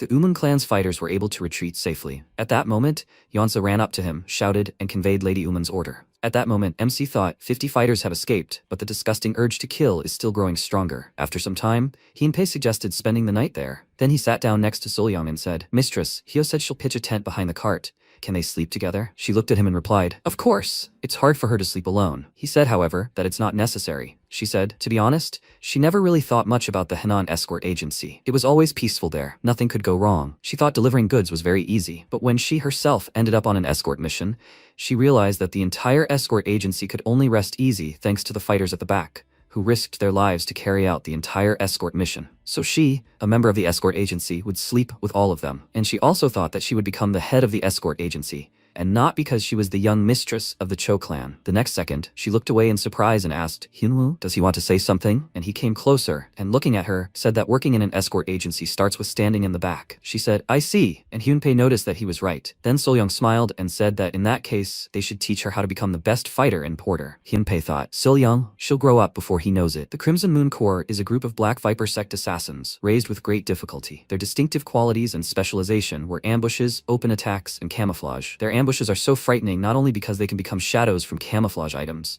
they also move as if they were one person, so no matter how many enemies there are, they can instantly end a mission. After a while, everyone fell asleep, but the protagonist remained on guard. He moved forward while the warrior hiding in the shadows transmitted the order for all members of the Crimson Moon Corps to prepare. The others responded that they understood, and the protagonist said, understood, they were hiding here, and then the warrior said he would begin his attack when he counted to 3. 1. The next second, the protagonist grabbed one of the attackers by the neck and then sent a stream of powerful energy at the next warrior. He grabbed him by the neck as well, and the warrior shouted, 2, 3. The remaining ones rushed to the attack, and their leader shouted, leave no one alive. First, they must destroy the most dangerous one, Hongwan. They worked hard delivering thunder bombs here, but in the end, they, the Black Viper sect, will get them. The next second, the warrior pointed his sword at the sleeping Hongwan, but the protagonist managed to hold his sword in front of his weapon, parrying his attack, and the attacker was surprised. What? Why are the sentries still alive? Crimson Moon Corps, what are they doing? At that moment, several men wondered, who is he? He definitely didn't sense anyone's presence. Then the warrior looked to the side and said, damn. The protagonist looked at him and asked, Crimson Moon Corps? Is that the name of their group? And he thought, wait, did he hear their whisper techniques? How is that possible? Then he said that the Crimson Moon Corps had abandoned them, leaving only them, and the warrior shouted, idiot. Where did a monster like him come from? In response, the protagonist raised his arm to strike and ordered him to join his comrades. He then delivered a powerful blow, and the warrior thought, is it possible that the plan devised by the Crimson Moon Corps, aimed at obtaining as much money as possible, will fail like this? The next second, Hongwan was awakened by loud sounds and shouted in surprise, what's going on? Cholji shouted, uncle, the forest is teeming with the bodies of murderers. Then Solyung woke up and asked, what is this, Hyunpi? He stood up and said, it looks like the remaining ones tried to launch a surprise attack. And she shouted, what, are the guards okay? He answered, that's right, only the enemies are dead. Fortunately, Hyunwoo took the first step. Then she looked at the protagonist and thought he had protected them again. Hyo then said that she thought he should be grateful, but nothing of the sort. He was impossible to understand. The escort group avoided serious trouble thanks to Hyunwoo. They continued on their way without encountering another group, finally reaching their destination, Sichuan province, in one piece. Sometime later, running into the city, a man said that as soon as they entered the Chengdu road, their dangerous escort mission would be completed. The man running behind him added, to hell with it. Finally, he'll be able to eat soon. Then Solyung said, by the way, Hyo asked, what's wrong? She looked at her and asked, didn't she say she should break away when they approached Chengdu? They were already there. She replied that she shouldn't worry, she'd leave when the time came. Solyung replied, okay. Hyo watched her go, thinking, little brat. At that moment, Hyunpei caught up with the protagonist and said, Hyunwoo, he'll be very busy when he gets to the Tang clan. He responded by saying he didn't understand him. He said, he forgot again that he doesn't understand jokes. He should forget, actually. The Ak clan is not far from the Tang clan. He was talking about the friend who insists he join the Ak clan, right? He was dear to him, so maybe he'd want to meet his family. At that moment, the protagonist remembered the wounded Segi saying, Hyunwoo, he must live and tell his father that he's sorry. Then, in the present tense, he smiled and suggested going to the Ak clan right now. Finally, people from the security agency arrived in Sichuan province. The warriors greeted Hongwan, bowed, and cried out, elder. They were truly glad he had returned safe and sound. He stood before them and replied, enough of this idle chatter, they must quickly bring the cargo inside. Hyunpei and Solyung said, finally, they have arrived. Hongwan said, here, this is the escort fee they agreed upon. They have all done a great job. With these words, he held out the bag and handing it to Solyung, added that he looked forward to their cooperation in the future. Miss Cho, no, from now on, he should call her the head of the Cho security agency. She replied, yes, she was grateful. She looked at the bag of money and thought that this was the first escort fee she would receive as the head of the agency. Tears began to well up in her eyes. For her, who had lost all her clan relatives and now became the head of a security agency, this first payment had special significance. At that moment, Hyunpei smiled and said, Chief, she shouldn't worry. Everything will be fine from now on. She wiped away a tear and realized he was right. She thought, now, for the sake of those who remain, she must be strong. Then she smiled, thanking him, asking him to continue supporting her. Meanwhile, Hyo's group, who had accompanied them all the way to the Tang clan, Yansa stepped forward and said, it's a pity they never managed to obtain the thunder bombs. Perhaps in this situation, it would be better for him to return. Hyo stepped forward and told him to forget about the thunder bombs. If they had reappeared in the world, the main family estate would surely know about it. At that moment, one of the workers shouted, be careful with the cargo. This item was obtained at the cost of countless sacrifices. Hyo frowned and added, there has never been a time when the Uman clan wanted something and couldn't get it. No matter the cost, she'll get it. Then she turned and added, right now, what she wants most is this man. With these words, she looked at the protagonist. After returning to the Tang clan, Hyunwoo's interest was growing not only among the Uman clan, but also among everyone who owed him their lives. People were looking at this incredibly powerful martial artist through the prism of their own feelings. As for Hyunwoo himself, at that moment, he remembered Hyunpei's words. Then Hongwan approached Hyunpei and remarked that he had truly done a great job. If he wanted, he could rest at the Tang clan for a few days. He bowed and replied, no, he doesn't want to bother your masters. It's personal for them, but there is a place he and Hyunwoo must go. Then he looked up in surprise, noticing MC leaping onto the rooftop with a single leap. He thought he should check the energy flow, see if there was anything similar to Segi's energy. He feels a definite flow of energy here, similar to Segi's. After a while, the man said he thinks they should stay in this permanent courtyard today, Miss Cho. The men stood behind her, one of them shouting to his comrades that he was already dreaming of washing himself with hot water. His colleague looked at him and was indignant. How could he say such vulgar things in front of the mistress? At that moment, Solyung wondered where the two of them were going. Hyunpei replied that they would tell him when they returned. They themselves weren't sure yet whether anything would come of it. She replied, okay. Then the protagonist approached her and directed energy at her head. She thought in surprise, Hyunwoo, what does that mean? Excellent job escorting? Or, this warm energy is spreading throughout her entire body. How pleasant. Then he said he would be back soon, and they set off. Hyunpei shouted, okay, then let's go. Then Hyunpei turned around and thought, what? Is someone following them? Hyo with her escorts was actually running after them. He thought, she's not going to turn back. Even without knowing where they were going, she's still following, and the protagonist thought, he's so slow. He sent a stream of his energy at Hyunpei. Since Hyunpei slowed down, watching Hyo, Hyunwoo sent a stream of his internal energy at him. Hyunpei was surprised. What was this? His steps became lighter than usual. Then he shouted, excellent. They will hurry to the Aklan's ancestral estate. At that moment, Hyo shouted in surprise, why are they so fast? Could it be that the warrior accompanying Hyunpei was hiding his true strength? On the outskirts of Chengdu, they reached the Aklan's ancestral estate. Hyunpei turned to the protagonist and said, if he is ready, they should enter. At that moment, Hyo and her subordinate caught up with them, and she said, they've finally caught up with them. Hyunpei started knocking on the door and thought it was strange that there wasn't a single guard at the gates of the family estate. Had something happened? The next second, the door opened, and Akun stood in the doorway. He looked at the guests with a serious gaze, and the MC, noticing his face, thought in surprise how similar he looked. Exactly like Seigi. Then Ok-eun said that he didn't know who they were, but they weren't currently accepting guests. Hyunpei explained that that wasn't why they came. Didn't he happen to know someone named Seigi? The next second, he became angry and shouted, what? Seigi. He released a powerful energy and shouted who he was, and why was he looking for Seigi. The powerful energy made Hyunpei grit his teeth and think he'd only asked him his name. So why did he want to kill him so much? This intent was so strong that it was squeezing his lungs. He could barely breathe. Just when Hyunpei realized he couldn't breathe anymore, Hyunwoo stepped forward, blocking him with his body, and unleashed even more powerful internal energy. But this only ate away at Akun even more. He gritted his teeth in frustration and muttered, he reached for the weapon behind his back and shouted, how dare he? Look down on him. Hyo, who was watching, thought, why isn't he dodging Hyunwoo? And Hyunpei said at that moment, it seemed he misunderstood something. This man is Segi's friend. He was surprised. His friend? The protagonist answered, exactly. He introduced himself, and Hyunpei added that he had lived in the mountains for a long time, so he still wasn't accustomed to worldly customs. In response, Akun also introduced himself and said that Seigi was his nephew, who disappeared 10 years ago. 10 years have passed since he disappeared. He means to say that he met Seigi during these 10 years? Where is he? And MC thought, Gija, who was thought to have died 10 years ago, and Seigi, who disappeared 10 years ago. The time he spent in that hell, which he thought was a century, turned out to be only 10 years. Meanwhile, Akun had already gotten angry and shouted, he has to tell him. Where is Seigi now? And the protagonist thought he knew it. The first thing he had to say. He said, his friend Seigi is dead. Akun shouted, what? He swung his arm and shouted, bastard. He struck in front of him and everyone's mouths dropped open in surprise. Hyo frowned and shouted, he has to stop. She concentrated energy in her hand, but Yeonso thrust her hand forward and shouted, madam, it's dangerous. She clenched her teeth and the next second the protagonist grabbed her hand. She looked at him in surprise, and he also turned his gaze on her and said that everything was fine, she shouldn't interfere. She was surprised. Hyunwoo? Is he really okay? But how? At that moment, Akun looked forward and thought, the dense energy surrounding his body completely reflected his blow. He was so strong, but he didn't respond. Is it because this man is actually a friend? The next second, Biwon approached them and shouted, Akun, how dare he treat their guests like this? How many times had he asked him to curb his hot temper? He is the head of the AK clan. In response, Akun apologized and MC thought, this man is Segi's father. He said that his friend, Seigi, is dead. Biwon looked at him in surprise and then looked down and said that he knew it. It was true. They are making their guests stand for too long. He asks that they pass. Meanwhile, Solyung looked at the sky, leaning on the railing and thought,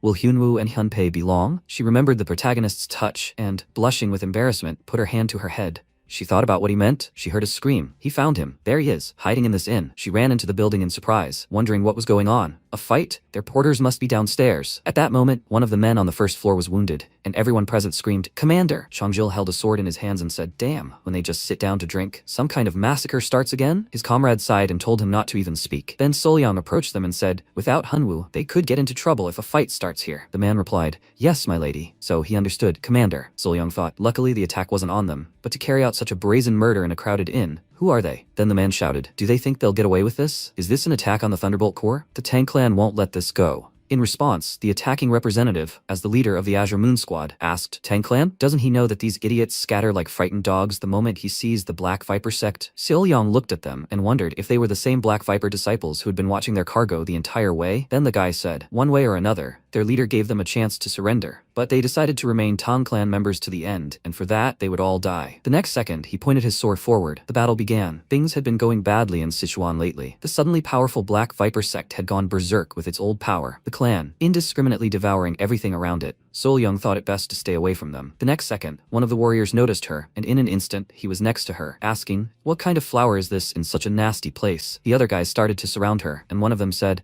"Big brother, what's he doing? They're done here." Another guy asked, "Did he decide to play with a young girl today?" And Sol Young asked them to step aside. Then the man put his hand on her shoulder and said that he would talk to her properly and present her to him. It seems she doesn't know what happens to those who attract the attention of Black Viper sect. He reached out to her face, and the next second, Sol Young twisted his arm, forcing him to bend over, and then rushed at him with her whole body, pinning him to the floor. The guy was surprised. What the? He thought she was an ordinary and beautiful flower, but it turns out she has thorns, right? Who is she? And she said that she is the eldest daughter of the clan head and the current head of the Henan security agency. He was surprised. What? One of his subordinates shouted, "She is the head of the security agency? This is too much even for a joke." The guy next to him added that he simply apologized for not recognizing such an important young lady. Then their leader brought his face close to Sol Young's and asked if she was no ordinary girl, so she should be treated with more respect, right? She glanced away and thought that with her abilities, she wouldn't be able to handle so many opponents. In that case, she would have to give it her all and break through them. The next moment, she abruptly ran forward, and the guys ran after her, shouting, "What are they doing? They must catch her." The man smiled, continuing to run, and shouted, "She must run! Young lady, run!" And Sol Young wondered if she could escape them without consequences. Meanwhile, Team Hanwoo was invited to the AK clan's estate. Everyone sat down at the table, and the leader said that if Segi were alive, he would have turned 20 this year. Are they the same age? The protagonist replied that this was true. Hearing this, Hyunpei was surprised and thought, does he even know how to speak politely? If he's 20, that means he's almost twice his age. Noticing the reaction on his face, Hyo asked if he was unwell. Then Biwon said, "Okay, then should he tell him how Segi died?" The MC lowered his gaze and said that he was his comrade and friend. He remembered how Segi asked him to swear to him that those who survive will find the families of their fallen friends. Then he replied that he would do it. Why would they make such an oath? He answered because sometimes he gets the feeling that they will never see each other again. The protagonist told him not to worry, they will definitely meet again. And when they go to look for the families of their fallen friends, they will do it together. He said that if he doesn't come back, he should tell his father about him. He should say that he is sorry. The protagonist thought that this was Segi's last breath. Then he said that he died saving his life. B1 clenched his hand on the table and said, "To think he sacrificed himself for a friend. This death is worthy of his son." He remembered how Segi, smiling, looked at him and, "Father, he will go." He frowned and thought, Segi, that was the last time he saw him. It seemed this young man had gone through the same trials as Segi. It broke his heart. Then he asked, "Is his name Hanwoo?" He answered in the affirmative, and then the clan leader added that from today on, he is also his son. He placed his hand on his chest and added that he should call him father. Ok-eun called him in surprise, and Hyunpei thought, it can't be. Hanwoo, who was always so impassive, would never call him that, especially after he almost had his head crushed with a sword. Then he said, "So be it, father." The others looked at him in bewilderment, while Biwon, trying to hold back his tears, thought, Segi. The next second, he burst into loud laughter and shouted that he expected this from his friend Segi. His courage was beyond words. Then he rose from his seat and shouted, "Come on, let's go." His son had returned after 10 years. He couldn't just sit there. They hadn't met like this in a long time. We needed to get some wine. After the AK clan leader's order, the tension quickly eased. Thanks to Ok-eun, Hyunpei was able to learn the history of the AK clan's estate. 10 years ago, when Segi disappeared, the AK clan was a martial clan, little known in Sichuan. However, after Segi's disappearance, Biwon searched for him until he lost everything. One day, a martial arts master arrived at the AK clan's estate and imparted the art of Jija, the art of the moon-slicing blade. This story is about how Biwon tried to numb the pain of losing his son by devoting himself entirely to training. That's how he built the AK clan's current reputation. Ok-eun then added, but recently, a certain clan had begun absorbing Sichuan factions, regardless of their size, and they eventually came into conflict with them, so they were preparing for a decisive battle with them. He then asked to be allowed to once again offer his deepest apologies for mistaking them for orcs from the Black Viper sect. Hyunpei and Hyo were surprised. Black Viper sect? They wondered. Black Viper sect. Weren't they the ones who had been attacking them throughout the escort mission? Then Biwon asked, his son? MC took a few sips of his drink and wondered if this was alcohol. Then he heard the whisper technique being transmitted. The girl's movement technique, faster than he expected. Could she really be the head of the security agency? Whether it was true or not was irrelevant. In any case, there was no one to save her now. The next second, the protagonist said that he would be back soon, father. Biwon was surprised. Okay, but where was he going? But the protagonist only managed to put the drink on the table and instantly disappeared. Hyunpei called out to him in surprise. Meanwhile, the Azure Moon Squad continued running after Sol Young. She noticed them and thought they had caught up with her. One of them, looking at her, asked, "Is this all the head of the agency's security can do? Stop resisting. He'll grab her anyway." He moved his hand toward her, but the next second, it was as if he crashed into a barrier, and then he grabbed his wounded hand and screamed, "Idiot! What kind of energy is flowing through her body? And Soyoung was surprised. What? Energy in her body? Then she remembered the protagonist's touch and thought, the energy that Hyunwoo transferred to her back then. Then the next warrior drew his sword from its sheath and shouted, "Insolent fool." The guy behind him shouted at him to be careful. It would be a shame if she died before they had fun with her. In response, he frowned and told them not to worry. He simply tore off her clothes, and Soyoung thought that she had nothing to defend herself with. And Hyunwoo's protective energy had already disappeared. She couldn't defeat them. If humiliation awaited her, it would be better if she did it herself. Then the warrior pointed his sword at her, and Soyoung closed her eyes and rushed towards the sword, thinking, "Father, brother." She apologizes for not being able to avenge them. She apologizes for being so weak. The next second, the protagonist pointed his hand forward and said, "Luckily, he wasn't too late." He stopped the enemy's sword with his hand.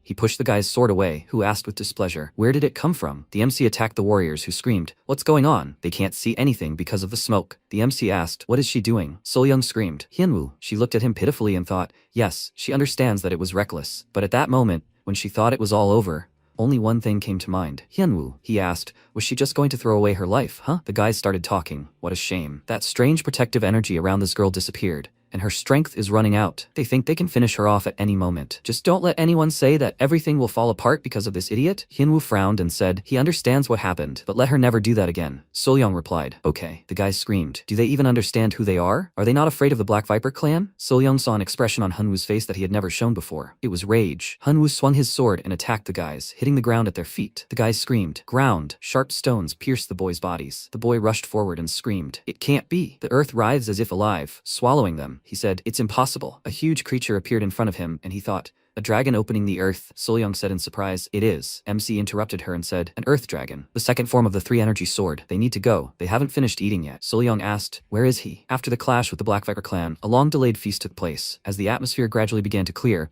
there was one person who couldn't be present at this table. Youngbaek, meticulous and excellent at calculations, he managed all the daily affairs of the Ak clan estate. The reason he couldn't stop worrying was because Dan Hyunwoo disappeared right in the middle of the feast. He looked at everyone and thought, this is the time when the Black Viper sect could attack at any moment, and they are drinking with the guests. Where did he disappear to in the midst of events? Could it really be a guy? B1 frowned and said, "Youngbaek, he understands why he is worried, but now he is like a son to him. So enough of this worry." Youngbaek frowned and said, "But, Chief," he thought, "the Black Viper clan will do anything to achieve their goal. What if they sent people to play on the feelings of the clan chief? No. Then, isn't this the perfect time for the Black Viper clan to attack?" Youngbaek's worries weren't so unfounded. At this moment, the Black Moon Corps of the Black Viper clan and the White Moon Corps of the Black Viper clan were running through the forest. The Black Moon Corps' leader shouted, "They will destroy the Ak clan's estate tonight and kill everyone there." The boy replied, "Yes, sir." A voice suddenly rang out. "The dogs of the Black Viper clan, they will not reach the Ak clan." The leader shouted, "Who is there? Who is speaking?" He widened his eyes and asked, "Lightning?" A loud cry rang out and the leader was attacked. The warriors shouted, "The Black Moon Corps leader!" MC Soyoung appeared in front of them and said,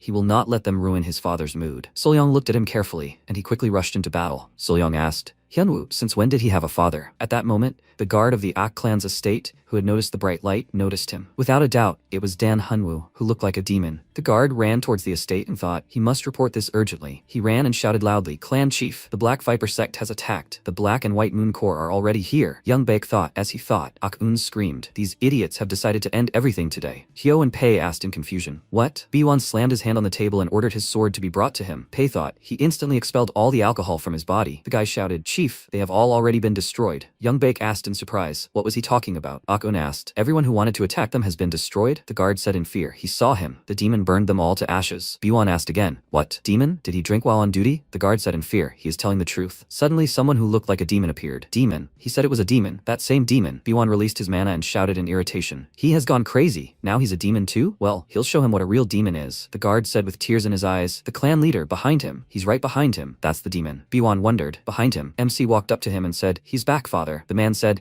he made it clear to him that the great celestial clan needed to be dealt with. "Then why are there people lying dead here?" The warrior said, "They were last seen at an inn in Songdo. They say they followed some woman." The man said, "A woman then. Let him take as many people as he needs. Let them find her." The warrior replied, before proceeding, "The sect leader, may he forgive me for these words, but the Black and White Moon squads sent to deal with the Ak clan were completely annihilated." The man frowned and slammed his fist on the ground. It began to rise, and he said, "The main thing is that they took the bodies of the Blue Moon squad. They are returning to the main base, and let them get the thunder of Jinchon. It will wipe the Ak clan off the face of the earth." After a while, Soyoung thanked them for their help last night. She was sincerely grateful. Someone replied, they were his nephew's friends. Thanks were unnecessary. They could stay longer. Their words already sounded like gratitude, but they had to go. Hyo thought, these two had been bothering her since last night. Why was he ignoring her and messing around with that stupid girl? Akun asked why their nephew's partner looked so gloomy since this morning. Hyo asked what he just said. Akun replied, he said, partner, isn't she their dear nephew's fiancée? Hyo asked, then who is that young lady over there? Akun frowned and answered thoughtfully. In his opinion, they looked more like brother and sister. Hyo asked again, really? Then she will pretend like nothing happened yesterday. Akun asked MC to wait. Before leaving, let him pay his respects to the clan leader. This is the Ak clan's custom. He never misses training, so he should be at the training ground now. At this moment, Biwon drew his sword from its sheath and swung it. He wondered if what Hyunwoo said last night was true. Biwon said a while ago, he heard about it from his uncle, but how was he able to destroy the Black Viper squads? What is this monstrous martial art he mastered? Solyoung said. She didn't want to seem rude. Clan leader. It's called the Sword of Three Tribulations. They got it from Jeonggija. Biwon asked in surprise. What? From Jeonggija? So he is their teacher? MC frowned and replied, no. He taught them the basics for 3 years. The rest they perfected themselves. Hai looked at him carefully and wondered, were they that familiar with Jeonggija? No wonder. He is truly one of the best warriors. Hyunwoo said, and yet Jeonggija is not their teacher. He helped them plunge into hell. Therefore, he is nothing more than their enemy, the sword. Biwon shouted, what? Jeonggija? The enemy? He now thought, the enemy who killed his son Aksegi, and at the same time the benefactor who passed on the martial art to them and revived their clan. Yongbaek said, perhaps he bestowed this knowledge on the Ak clan for a reason. Perhaps this was his way of atoning. Biwon now thought, atone. So he obtained this martial art at the cost of his son's life? As long as the enemies keep an eye on the Ak clan, he cannot give up this technique. He swung his sword and attacked the wooden dummy. He thought, what should he do, son? At that moment, MC stopped in front of him. Biwon frowned and asked what brought them here so early. Hyunwoo replied, they need to leave. Biwon said, if it is necessary, then so be it. Are you talking about those materials? MC replied, yes, sir. Biwon thought, Dan Hyunwoo, Segi, his last friend now stands before him. In his twilight years, he gained this wisdom too late. He said, the martial arts world is not a place where strength alone decides everything. Therefore, let him always be on his guard.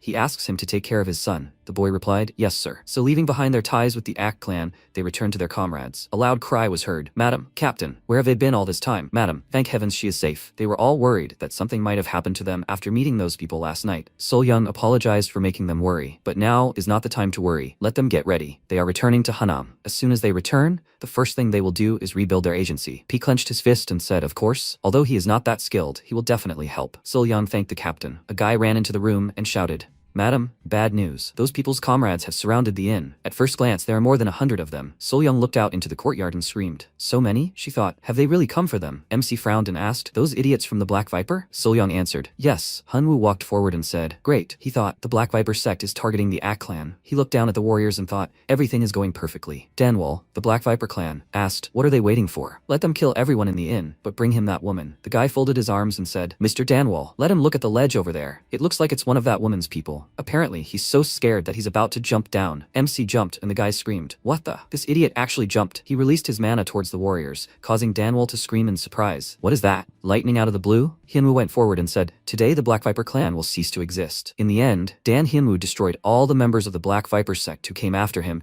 because of the people from the security agency. A little later, the guy asked how many people died. The warrior replied, they need to prepare to return to Henan. They need to start cleaning up quickly. Solyoung said she was sorry they were making him deal with this again. P said he'd only done it a few times, but he was already handling it quite well. Solyoung asked, would Hyunwoo be okay? Taking on the entire Black Viper sect alone must be difficult. P looked around and said he was confident he could definitely handle it. Meanwhile, the Black Viper sect decided to use the 3 true heavenly lightning bolts they possessed to deal with the string of problems they were experiencing. These explosive devices were created by the Thunderstrike clan. Compared to ordinary thunderbolts, they have a much wider range of capabilities and unparalleled power. But due to the extreme difficulty in handling, the Thunderstrike clan perished in the flames generated by their own true heavenly lightning bolts. The leader said, with these true heavenly lightning bolts, he will destroy the Ak clan and the Tang clan. The boy ran up to him and shouted, Sir, Danwol is here. The leader asked, has he caught that girl yet? The warrior replied about that, he came back. But, the leader turned around and asked, but what? What does he mean? The warrior replied, well, some man is dragging him. Hyunwoo was walking down the street and holding Danwol by the hair. He frowned and asked, is this the Black Viper sect? Danwol answered fearfully, yes. Let him go. The MC looked around and said, the entrance looks unusual. Danwol answered, yes. Before the real entrance appears, you need to go through a labyrinth of countless interconnected houses. Only members of the Black Viper sect know this path. If he lets him go, he will show the way. Hyunwoo interrupted him and replied, no need. He lifted him into the air and kicked him,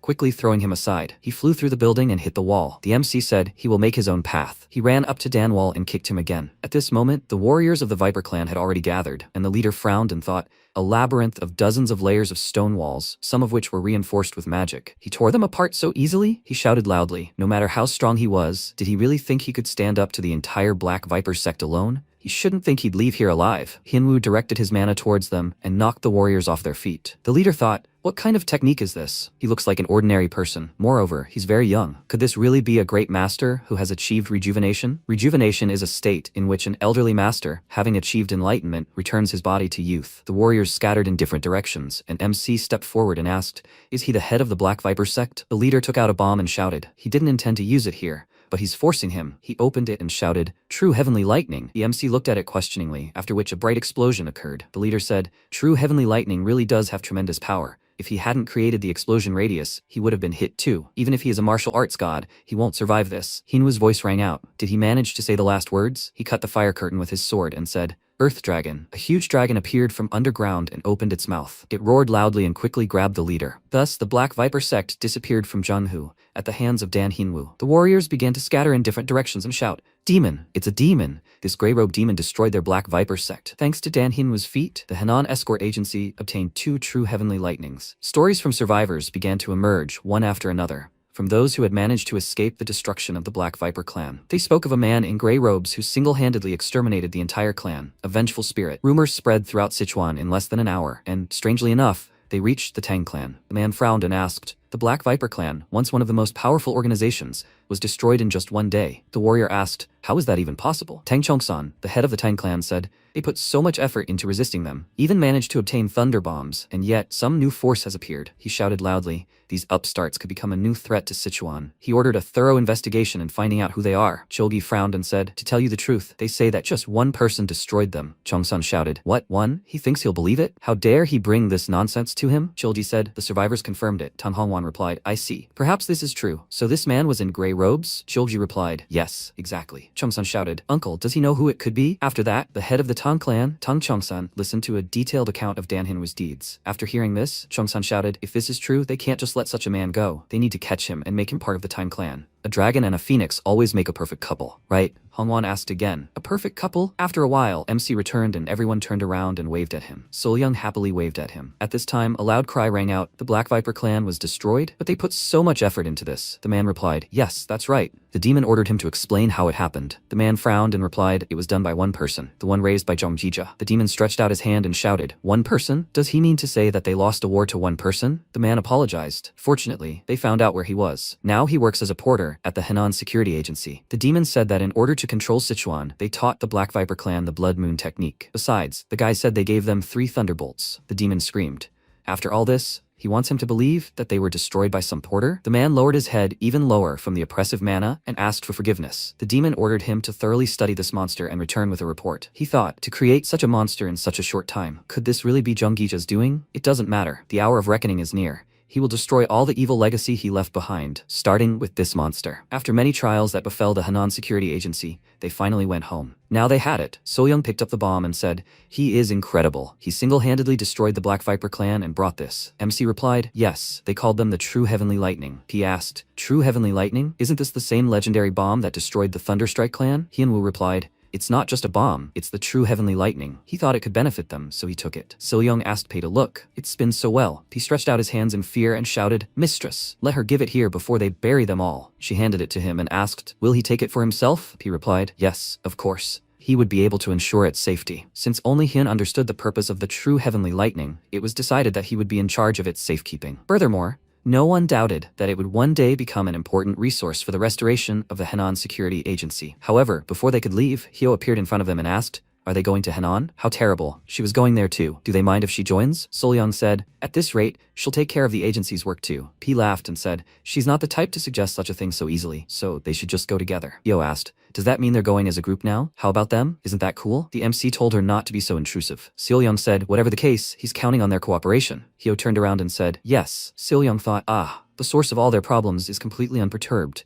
She's terrified to even imagine how the return trip will go. Suddenly, a loud shout was heard, asking the Henan Security Agency to stop. They turned around and saw people. Hongwan ordered them to stop. P asked, Elder Tang Hongwan, what brought him here? He replied, he has a small favor to ask. They also have business in Henan, So could they go together? P replied, of course. Let him join, elder. Sul-young thought about it. She was worried that their personnel might be tired from such a long journey, so she was very glad that Tang Hongwan had joined them. Hongwan said, and this girl. Some time ago, Chongsan stood in the hall of the Tang clan head. He folded his hands behind his back and said, they should have met with the Henan agency by now. He gave her a chance. From now on, she will choose her own destiny. Tan Muyoung put her hand to her chest and said, the daughter of the Tang clan head, Tang Chongsan. She is Tan Muyoung. Currently, the girls looked at her carefully. MC thought, it seems like another beauty has joined them. Thus began their journey to Henan. After a while, they walked through a clearing. The head of the Henan agency, Cho Sil-young, felt an inexplicable anxiety. Tang Hongwan's appearance was still bearable, but Tan Muyeon's presence with him raised many questions. She was considered one of the most celebrated beauties of the Morim world, a flying phoenix among the 3 phoenixes and 2 flowers, combining not only beauty but also outstanding martial prowess. 3 phoenixes and 2 flowers, the 5 famous Morim beauties. And after all this, what to do with Lady Hyo? She, the head of the clan, surpassed Tan Muyeon in beauty and martial arts skill. Sil-young wondered, puzzled. Why in the name of all that was holy were these 2 outstanding ladies with them now? They seemed to have the same motive, didn't they? Exactly. The attention of these 2 exceptional women had been focused on only one person the entire journey. Tan Muyeon looked at MC and thought, no matter how you looked at him, there was nothing remarkable about him. Could it really be true what her father and grandfather said? They both kept their eyes on Dan Hunwoo. Muyeon thought she really needed to check it out. She approached MC and asked, since they were traveling together, shouldn't they at least get to know each other properly? Hyo smirked and thought she was already on the attack. MC didn't turn to look at her and Muyeon screamed, she's talking to him. Why is he ignoring her? Hyo said, as expected, the same indifferent and impassive gaze. Sul-young said, Miss Tong, Hyunwoo isn't very familiar with their customs and practices yet. MC asked, what do they want? Muyeon asked, why is he asking like that? She thought, if he asked so suddenly, how can it be answered right away? Hongwan frowned and said, they need his heavenly lightning art. Muyeon turned around and screamed, Uncle? Sul-young thought, to some extent she expected this when he suddenly joined their group. But to say it so bluntly, this is astounding. Secret arts are passed down only from teacher to student. In the Mirim world, asking for martial arts instruction is taboo. Elder Tong Hongwan couldn't help but know this. Hongwan said, let's not talk about it for now. What does she intend to do with the newly formed security agency next? Sul-young said she intends to completely restore it. Hongwan frowned and said, I see. A worthy intention. From now on, whenever the Tang clan passes through Henan, they will use her agency's services. Sul-young asked again, is he serious? She thought, this is simply unbelievable. But such an offer would come at a hefty price. Hongwan said she had nothing to worry about. After all, the terms would be beneficial for both parties. Their only condition is that 1 or 2 people from the Tang clan accompany them on their journey until the Tang clan gets what they need. Sul-young thought, and what they need, as already mentioned, is Hyunwoo's combat technique. Hyo frowned and thought, heavenly lightning? However, for Dan Hyunwoo, MC replied, it's not a problem. The rules of the Morim world don't apply to him. He said they agree. Sul-young screamed, Hyunwoo? He asked again, did he just smile? He thought that the head of the agency should agree to such conditions, not him. The heavenly lightning that the Tang clan seeks, the heavenly lightning is actually different from the heavenly lightning that Dan Hyunwoo uses. If Dan Hyunwoo's heavenly lightning is lightning striking from the sky, then the heavenly lightning of the Tang clan is hundreds or thousands of projectiles falling from the sky like a rainstorm. However, their technique exists only as a legend passed down within the clan. Not a single member of the Tang clan has ever managed to master it. And finally, Tang Hongwan discovered the key to it. It was Dan Hyunwoo. Pei asked, did he really just smile? Hongwan suggested Muyeon to keep a close eye on this guy. Without a doubt, his heavenly lightning martial art contains the answer they seek. Muyeon asked, what? What does he mean, uncle? Pei shouted, they will spend the night here tonight. The warriors answered, they obey, Lord P. The plan Tang Hongwan devised was very simple. He asked, Hyunwoo, how about sparring? MC replied, he will win. Hongwan said, he already knows that. By sparring, he doesn't mean figuring out who is stronger. He understands that himself, doesn't he? P said, Hyunwoo, in sparring, one wins without killing. MC replied, he won't kill anyone. He sparred before, so he knows what he's talking about. P remembered a moment from the past and thought, he was his sparring partner back then. What was he even thinking about? Hongwan walked forward and said, this place he thinks it'll do. So shall they begin? MC raised his sword and said, okay. Muyeon mentally ordered to concentrate and find this, the key to this form. MC sent lightning towards the old man and knocked him to the ground, and everyone's eyes widened in surprise. Muyeon rushed towards him and screamed, Uncle. MC ordered her not to worry. He was holding back. Muyeon thought, is this what he calls holding back? How can this man have such power? After a while, Muyeon sat next to Hongwan and said, Uncle. She thought, what should she do? Everything happened so quickly that she didn't have time to see anything, and she can't let him spar like this again. And yet, she absolutely must unravel his secret, no matter what. After all, threats like the Black Viper clan could strike their clan again at any moment. Tang Muyeon, worried about the future of the clan and her honor, decided to go to Dan Hunwoo. Her nighttime visit was known not only to Dan Hunwoo, but also to Hyo, who was pretending to sleep nearby, and Cho Sul-young. Hyo and Sul-young looked at Muyeon and wondered what she needed from him at such a late hour. Muyeon said, Warrior Dan. He turned around and asked, what is it? Muyeon shouted, please let him teach her the art of heavenly lightning. If he agrees, MC interrupted her and said, okay. Muyeon asked again, what? From the beginning Dan Hyunwoo had no intention of giving away his art as a reward. He said that if she wanted to learn it, he would teach her. Hyo screamed, but this can't be done. No matter how little they understand worldly affairs, this is too much. You can't just reveal your secret art. She doesn't even ask him to make her pay the price that Lady Tang mentioned. Hinwoo said that if she wants to learn too, he doesn't mind. Muyeon thought, what? He'll teach it to others too? Hyo asked to wait, but why? Soyoung asked, Hinwoo, can she too? MC replied, whoever wants to learn it, he will teach them. The art of heavenly lightning. Dan Hinwoo's lessons in mastering the art of heavenly lightning began. Hyo frowned and thought, he said he will teach anyone who wants it. He taught not only those who are able to use internal energy, but even simple guards. MC held the sword above his head and told her to watch carefully. He swung it and said to try. Muyeon asked, is that all? She thought, he just swung the sword from top to bottom. Hyunwoo frowned and ordered them to try. Everyone swung their swords, pushing the air aside. MC said, wrong. Hyo asked, what's wrong? The squad's return to Henan continued despite their training. Dan Hunwoo's training was constant, taking place at any convenient moment. MC swung his sword and said, wrong. Again, without training in special techniques or energy circulation methods, it was a simple downward sword strike. Many, including Tung Muyeon, gave up very quickly. Muyeon sat near the tree and thought, what can you learn by doing such a simple movement? Was he even going to teach them? If she knew it would be like this, she wouldn't have spouted such nonsense. It would have been better if he had refused from the very beginning. Unlike Tung Muyeon, who doubted Dan Hyunwoo's true intentions, the others traveling with him knew that all this was for a reason. Dan Hyunwoo would never deceive anyone. Soyoung thought, the truth of the art of heavenly lightning is hidden in this movement. Suddenly, MC grabbed her hand and said, he thinks he understands what's going on. Hyunwoo turned around and screamed in irritation. The two of them, what are they doing? Make him get away from her right now. Hyunwoo said, that's how it's done. Soyoung thought, the nerves in the hand clutching the sword are sharpening to an incredible level of sensitivity. Now she understands. She created a flow of mana and thought, this is the internal energy filling the sword, which collects it into a single flow, and then releases it. A single flow. Soyoung succeeded, which caused surprise to everyone around. Muyeon screamed, a single flow. MC asked, did she understand? Soyoung answered slightly embarrassed. She doesn't think she can use this technique alone. Hyo screamed, what was that? What exactly was she able to understand? Let him teach her too. MC said, okay, let her come here. Hyo said, yes. Jin said, then he did. P said, and he did too. Muyeon said, then she will try again too. MC looked at her and said, no, she needs to give up and it's over. Muyeon screamed, what? She thought, he so easily agreed to teach them at the beginning, but why is he refusing so easily now? The old man told her to stop. If he reveals the secret of this, the only one who can master it is her. Let her trust him. Muyeon replied dissatisfiedly, yes, grandpa. And so? MC spoke. Again, Tang Hongwan sensed the heavenly lightning directly, thanks to Dan Hunwoo's personal guidance. The old man asked in surprise, is this a sensation? He was able to understand the essence of the Tang clan's heavenly lightning. Hongwan's eyes widened in surprise, and he thought, if only he could connect that energy with the rain of petals. He looked at MC and asked if he would agree to spar with him again. Soyoung said, Elder Tang, his persistence is truly admirable. Hyo said, he must have something he wants to achieve at any cost. MC replied, okay. In fact, Dan Hyunwoo was truly enjoying all of this. Hongwan thanked him and suggested they retreat to where there was more space. A life in which the sword serves only as a means of survival is not a life. A peaceful existence where everyone can interact with everyone, exchange stories, and teach each other. That's what's worth striving for. It's a sparring match where victory or defeat doesn't put lives on the line. MC drew his sword and Hongwan said, today he'll attack first. Let him try to parry. He enjoyed it all until the last moment. The old man jumped and shouted, they're starting. Hyunwoo looked at him and Hongwan released mana and cast a rain of petals. He thought he was able to infuse energy into the needles. Did it really work? The guy said, Elder Tang's skill is truly impressive. The warrior said, these needles are so fast, he can't even keep up with them. If he were an ordinary person, he wouldn't be able to withstand hundreds of needles, but to Dan Hyunwoo, Elder Tang's rain of petals was nothing more than a weak attack, like falling leaves. Hongwan said, it's incredible. Hyunwoo quickly parried his attack, spinning his sword. The old man frowned and thought, just think, he parried all of this with a simple sword. MC asked why he was attacking with needles so strangely. Hongwan asked in surprise, what did he mean? MC swung his sword and said, there, that would be much better. He directed the attack towards Hongwan, who cried out, this! It was at this moment that Tang Hongwan's long-held dream of the Tang clan's heavenly lightning finally came true. Hongwan fell to the ground and asked, how did he do it? He begs to be told. Muyeon thought, could this really be the true heavenly lightning that grandfather had been searching for so long? Did it just burst from his hands? Who is he? And so, after training for 3 days, Dan Hunwoo and his companions continued their journey home. After a while, they stopped and Soyoung said they had finally returned. The landscape that appeared before them did not bring a drop of joy. A lot of debris lay on the ground. The man said, not a single intact building remained. P said, it looks like they'll have to start from scratch. Young mistress, does she want to visit the Cho ancestral residence? Soyoung remained silent, then said, yes, but right now, she's afraid she's not ready for that. The Cho ancestral residence, completely destroyed by the blood demon,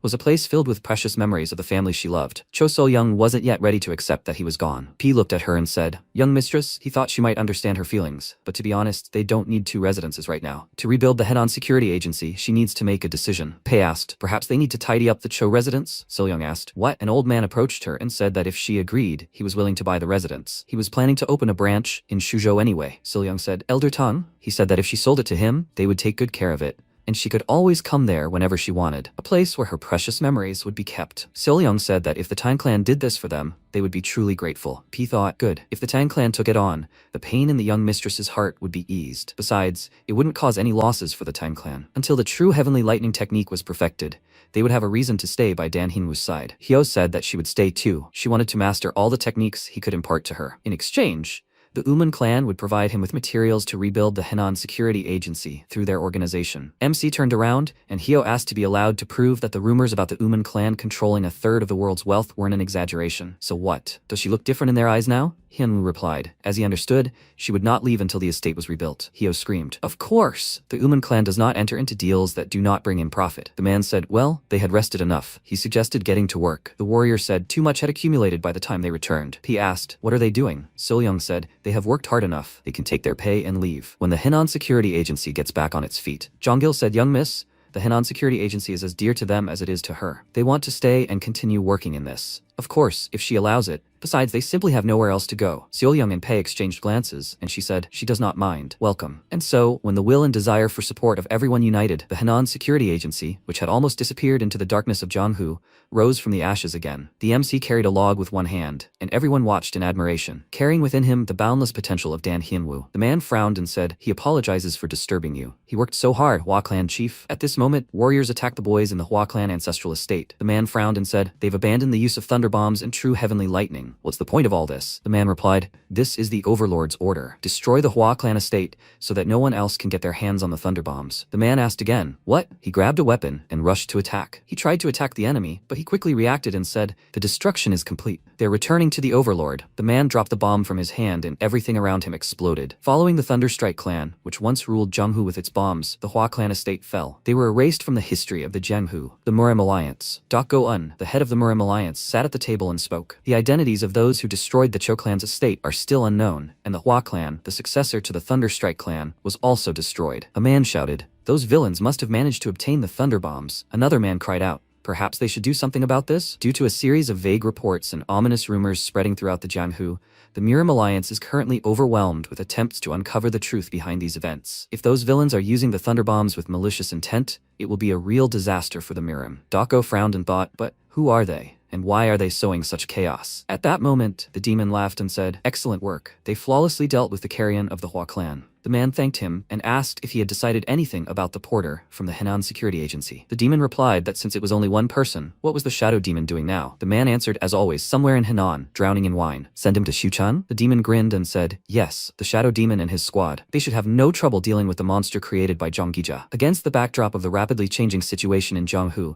the construction of the new Henan Security Agency was progressing without delay. P stopped and shouted loudly, young mistress. Seolyung turned around and asked, escort warrior Han, is something wrong? P shouted, finally, they have an order. Seolyung replied, that's wonderful. What is the order? P said, it's an escort mission for Gom Jahang's daughter. However, there's one oddity. The person who will be traveling with her is the Sword King. Seolyung shouted, Sword King? MC turned and looked at them. So, Dan Hyunwoo's second escort mission has begun. This is what this order is about. Jom Jahang, a renowned merchant and martial artist in Henan province, is tasked with escorting his daughter, Gum Yuwa, to Suzhou, Jiangsu province. Seolyung asked if he had found out why they were making this order. Pei replied, of course. Gum Jahang recently contacted the Golden League merchant organization. After that, the Atheist League began pressuring him. They were likely after the Golden League's money. Therefore, Gum Jahang intends to use his daughter as bait. Seolyung screamed, bait? Is this a joke? Pei replied. The two trade leagues are preparing for war. The route leads to Suzhou, where the Golden League's main forces are located. The Atheist League will definitely attack her along the way. While their attention is focused on her, the Golden League will strike the Atheist League's main base. Seolyung asked, but won't this plan put his daughter in danger? Frowned and replied, that's why they want to invite the Sword King, Jomyua, the fiancé of the future leader of the Golden League. While she's acting as bait, they've hired one of the 10 most powerful martial artists to protect her, ensuring no one can harm her. What should they do? Will they accept the order? Seolyung asked. Can they do that? Confront the Godless League? P replied, of course, but it will be difficult. Seolyung looked at MC and asked,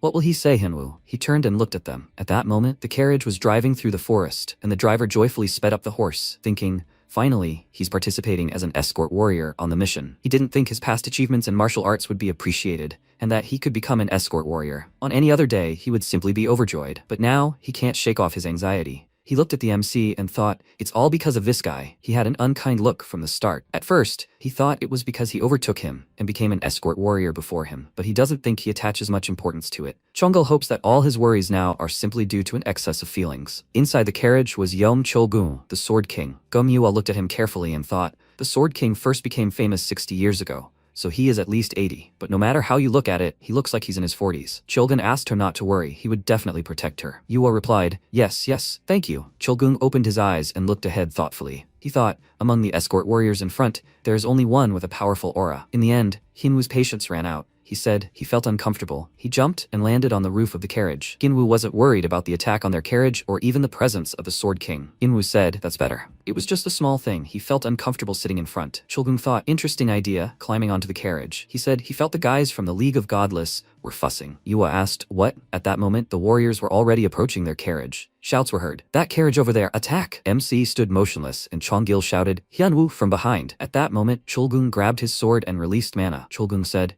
he will deal with them, no need to worry. Yua looked at him and replied, okay. He quickly got out of the carriage, and the warriors shouted, who is this? Everyone must attack him. Chulgun swung his sword and said, they are making so much noise. He quickly attacked them and then stopped and thought, escorting the carriage on the way, it is the agency's duty. They should not wait for him to intervene. No martial artist can take their eyes off his technique. Well, was he able to admire it? He looked ahead and thought, he is not there? Did he really not see anything? He is not looking at someone he cannot defeat? Seriously, I wonder who he is. Chonggul asked Hyunwoo. Those who were behind, did he destroy them? MC replied, not him. The Sword King dealt with them. No need to worry, let him ride on. Chonggul replied, okay. At that moment, one of the warriors sat up and looked after them. A loud cry was heard in the League of the Godless. Terrible idiots. They couldn't capture even one woman, and on top of that, they lost all the warriors? The man apologized. The leader of the League of the Godless, Scal Chonak, said, the matter with Henshan also failed, but this time they must succeed. Jung Jahang has enlisted one of the best martial artists to protect his daughter.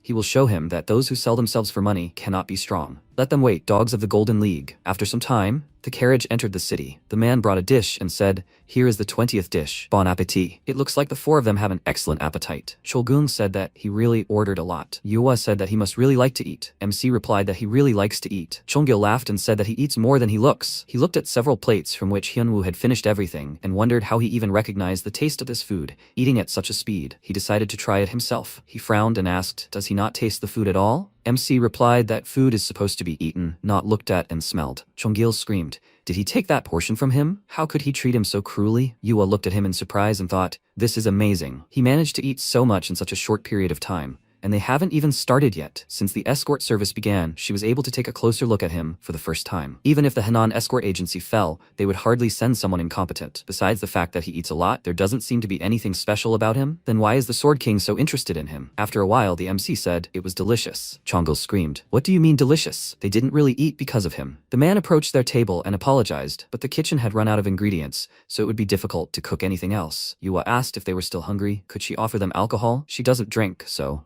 Chulgun squeezed the glass and replied that if there was any alcohol left, he'd drink it. Yua replied, okay. Chonggil looked at him and wondered if all strong martial artists had such an appetite. He hadn't even had time to take a sip of water. MC and Chulgun exchanged glances, frowning. At that moment, a man stood around the corner and looked at them. The guy said, he did well. The bandits held their swords over the girls and said that thanks to his wise choice, he saved the lives of his family members. Chai Horyong from the Godless Alliance frowned and said, no matter how strong the Sword King is, he won't be able to resist the poison that dissipates profound energy. He thought, soon all his profound energy will dissipate. Then they'll launch a surprise attack on the Sword King. After a while, someone said, well, good night everyone. Chonggil spat to the side and said, he's so hungry he probably won't be able to sleep. All because of someone who ate his portion alone. The MC replied that he didn't have to eat that food. Chonggil asked again, what? He lay down on the bed and thought, does he mean to say that he should starve since he didn't do anything? That's not fair. He will eat separately from tomorrow. After Chonggil fell asleep, Dan Hyunwoo expelled all the poison that was dissipating his internal energy from his body. At the same time, the Godless Alliance began to act. Horyong entered Yua's room and said, she really is beautiful. It's a pity that she is the most precious commodity that can't be touched. But if he doesn't leave a trace, he thinks they can come up with something, right? He extended his hand towards Yua when he was suddenly attacked.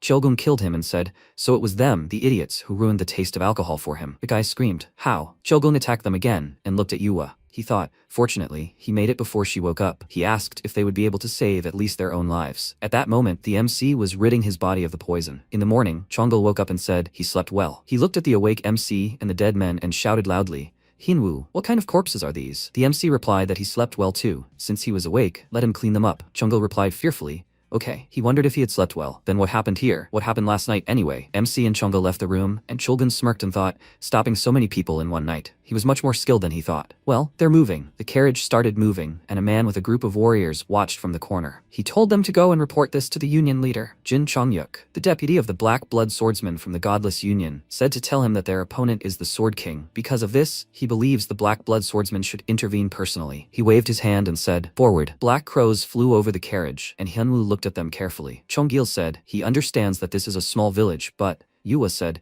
there are no people on the streets at all. Something is wrong here. Suddenly, the man saw them from the window and quickly slammed the window. MC said, everyone is scared. They approached the Moonflower abode and got out of the carriage. Chonggil said, no guests, no owner, no one is in the inn. The whole village is empty. Chulgun frowned and said, it seems the Godless Union intends to finish them off tonight. Yua asked, what is he talking about? She suddenly felt something ominous. Hyunwoo said, it's bloodlust. It's so powerful that it literally permeates the entire air in this village. Even Gomyua and Chonggil, who don't know martial arts, easily sense this bloodlust. The source of this thirst. The boys cried out, the king of the sword. Chongyuk said he didn't expect that he could be bribed with gold. No matter how strong he is, he can't stand against 300 fighters of the Godless Union. Chulgun said not to worry. He drew his sword and said, he said it would be like this. He will protect them. Chunyuk shouted, let them destroy them. Kill the Sword King. Then victory will be theirs. The boys rushed to attack and shouted loudly, when suddenly Chulgun quickly attacked them. He asked, did he bring so many forces here for one girl? It seems the Godless Alliance has no worthy people left. Chunyuk grinned and answered, exactly. 90% of their alliance's forces are gathered here. Even he, the Sword King, can't handle all of them. Attack, all at once. Chonggil screamed, nightmare, there is no end to them. Yua asked, 90% of their forces? For her? Chulgun told her not to worry.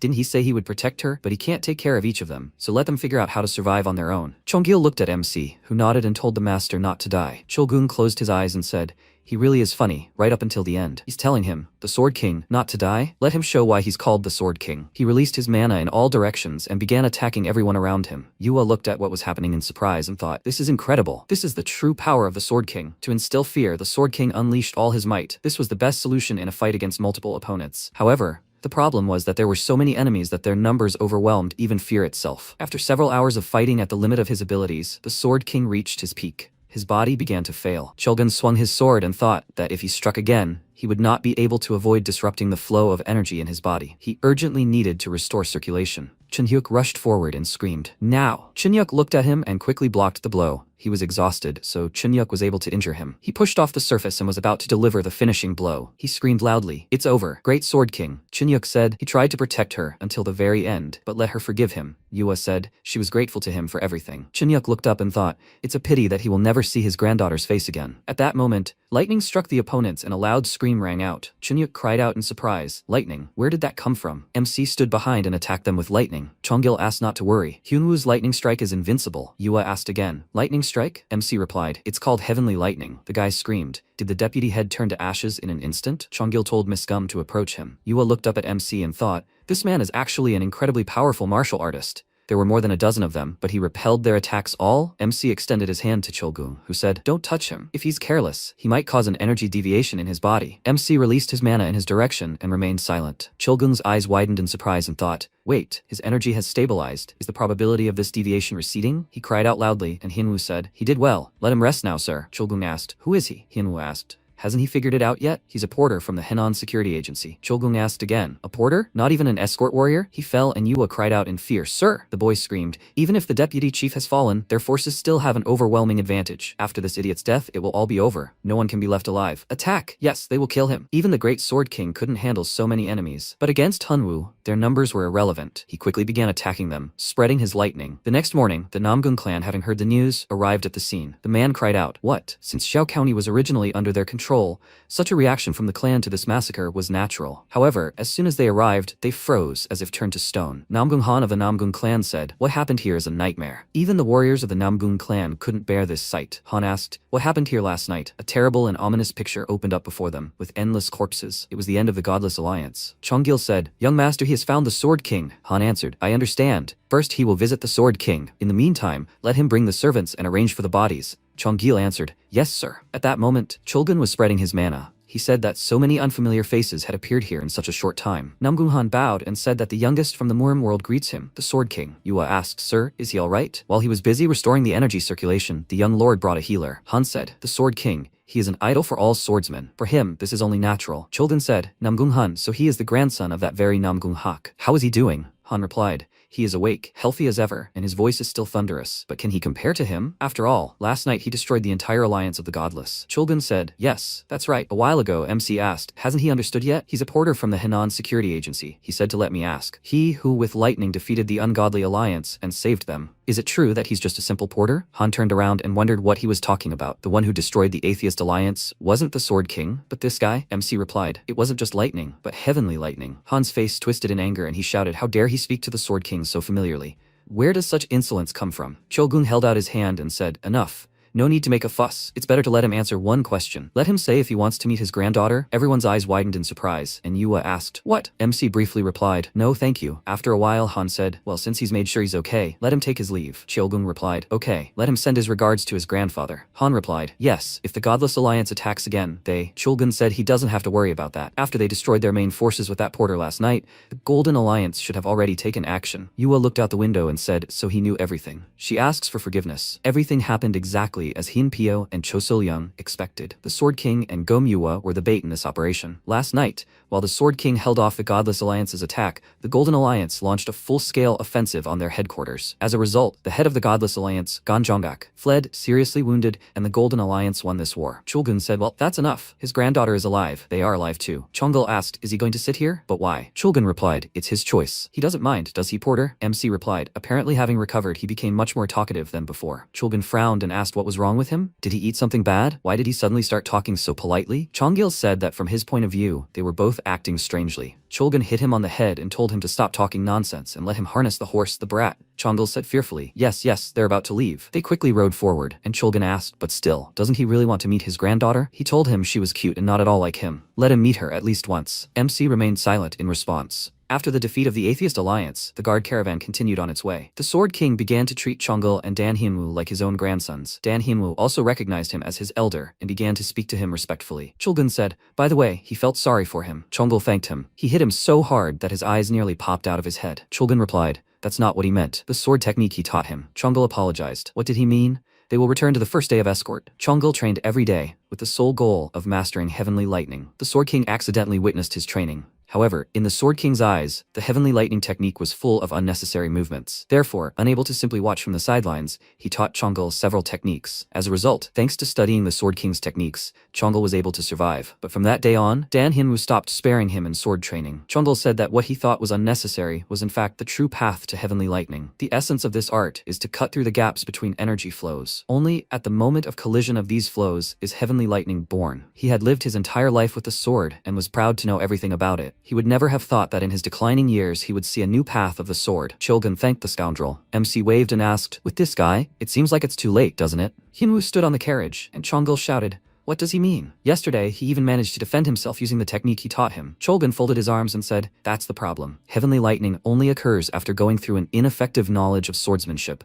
But he has already mastered the effective path and even applied it in real combat. His subconscious will reject the ineffective path of Heavenly Lightning. Chonggul asked, does that mean he won't be able to learn the Heavenly Lightning technique now? He thought. He endured grueling training, imagining how spectacularly he would release Heavenly Lightning. But now he's saying that he can't even count on a normal level of Heavenly Lightning anymore. Chonggul asked, what was that sound? He saw a bright glow in front of him and pulled his horse. The man grinned and turned to look at them. He said, what luck. He was simply following the Henan security agency. But who would have thought that he would also meet the Sword King? Chulgun folded his arms and asked, who the hell is this? He didn't look like the people from the Green Forest Alliance of atheists and bandits. The man asked, which one is Dan Hinwoo? He would finish off that idiot first and then deal with the Sword King. It turned out that the Demon Shadow and the demon troops sent by the Blood Demon had finally caught up with Dan Hinwoo. Some time ago, the demon asked if there was any news regarding the mission entrusted to the Shadow Demon. The guy replied that the last thing he had said was that he had led the Demon Shadow troops. They had probably already encountered that porter. However, according to the report received a few days ago, that porter was moving with the Sword King. The demon said, Sword King, it looks like his bad habit is kicking in again. The guy replied. He didn't think they needed to worry too much. He heard that the shadow demon had recently reached the 9th stage of the blood demon sword art. The demon asked, the 9th stage? He is truly a talent born once in 1,000 years. Now that he has reached the 9th stage of his martial art, he eagerly awaits the result. Neither this amateur porter nor even the Sword King can withstand the shadow demon. Currently, the demon asked, which one of them is Dan Hyunwoo? He will finish off this idiot first, and then deal with the Sword King. MC looked away carefully, and Chogung asked, what is he doing? Didn't he say he had business with him? The demon said displeasedly, how dare he ignore him when he, the blood demon's disciple, is addressing him. He rushed to attack and ordered an immediate response. The window near Yua cracked, and Chogung cried out in fear. He is aiming at the carriage. The dark mana again headed towards Yua, who screamed in fear. The demon said as expected of the Sword King, he easily dispelled his airblade. Chogung responded, but he did nothing. The demon screamed, what? What does he mean? Chogung said, whatever the case, he dared to target the carriage. Now he can't be envied. There is something scarier than him here, and he just angered him. MC jumped off the carriage and said irritably, they are on an escort mission. Let him not dare approach the carriage. The demon thought, is this boy scarier than the Sword King? Let him not make fun of him. He asked, what will happen if he does? MC said, he will kill him. The demon looked at him and thought, what kind of aura does he have? Until now, he had not felt a drop of internal energy in him. Chogun said, when such a strong person completely hides his inner energy, it's truly frightening, isn't it? Chongil answered, that's right. The demon said, I see. So, he is Dan Hyunwoo. MC asked again, does he know him? The demon thought, he doesn't know what kind of magic he uses, but why does this pathetic boy make him associate with his lord? He swung his sword and screamed, he will make sure he dies the most painful death possible. He used blood demon sword art and rushed forward. The guys looked at it and thought, is he using blood demon sword art right at the beginning? Blood demon sword art, blood flame. Shulgun looked at it and thought, what a terrible heat. Even if he gave it his all, he's not sure he could reflect it. MC cut his mana and frowned, and the demon looked at him in surprise. He crouched and rushed to attack. The demon screamed, as expected. He is not an easy opponent. Hyunwoo swung his sword, and the demon thought, he neutralized all his attacks? How is that even possible? MC released his mana and attacked the demon, who screamed loudly. The guys screamed, Captain! They thought, the energy of the Sword King. This is a warning. If they interfere in this battle, the Sword King will destroy them. Chogung said, it's good that there was someone smart among them. MC broke the enemy's sword, and the demon jumped and thought, his martial art is exposed, and his sword is broken. There are no more chances of victory. He screamed, the demon's shadow squad, they are retreating. He started to run away and thought, they will meet again. Dan Hyunwoo. MC stopped and looked after him. Yua looked out of the carriage and thought, she knew he was strong, but not to this extent. He could become an excellent fighter for the Golden Alliance. Cheolgun hit Chongil on the head and said, okay, it's time to go. They still have a long way to go. Let him harness the horses. Chongil asked the elder to stop hitting him on the head. Cheolgun told him to be quiet. The escort mission is complete, so they should hurry. Someone is probably waiting for him too. After a while, Soyoung looked down and saw a guy greeting the agency head. She waved and said, hello. She sees everyone is still working hard today. She looked to the side and asked, are these people? Pei said, they are young masters from the Tong clan in Sichuan who have come to support the establishment of the Henan branch. Soyoung asked, are there so many of them? Pei replied, well, after the last escort mission, many rumors have spread about Lady Uman's beauty. That's why everyone is eager to see her. Since Lady Uman is visiting them, everyone comes and asks about her. Soyoung answered, I see. She thought, such a beautiful young lady. Besides, she likes Hyunwoo. He said, nothing to worry about. He heard they'd already destroyed the Atheist Alliance. Soyoung asked, what? The Atheist Alliance destroyed? Pei replied, rumors about that have been circulating for a long time. By now, they should most likely have reached Hongze Lake. Soyoung said, I see.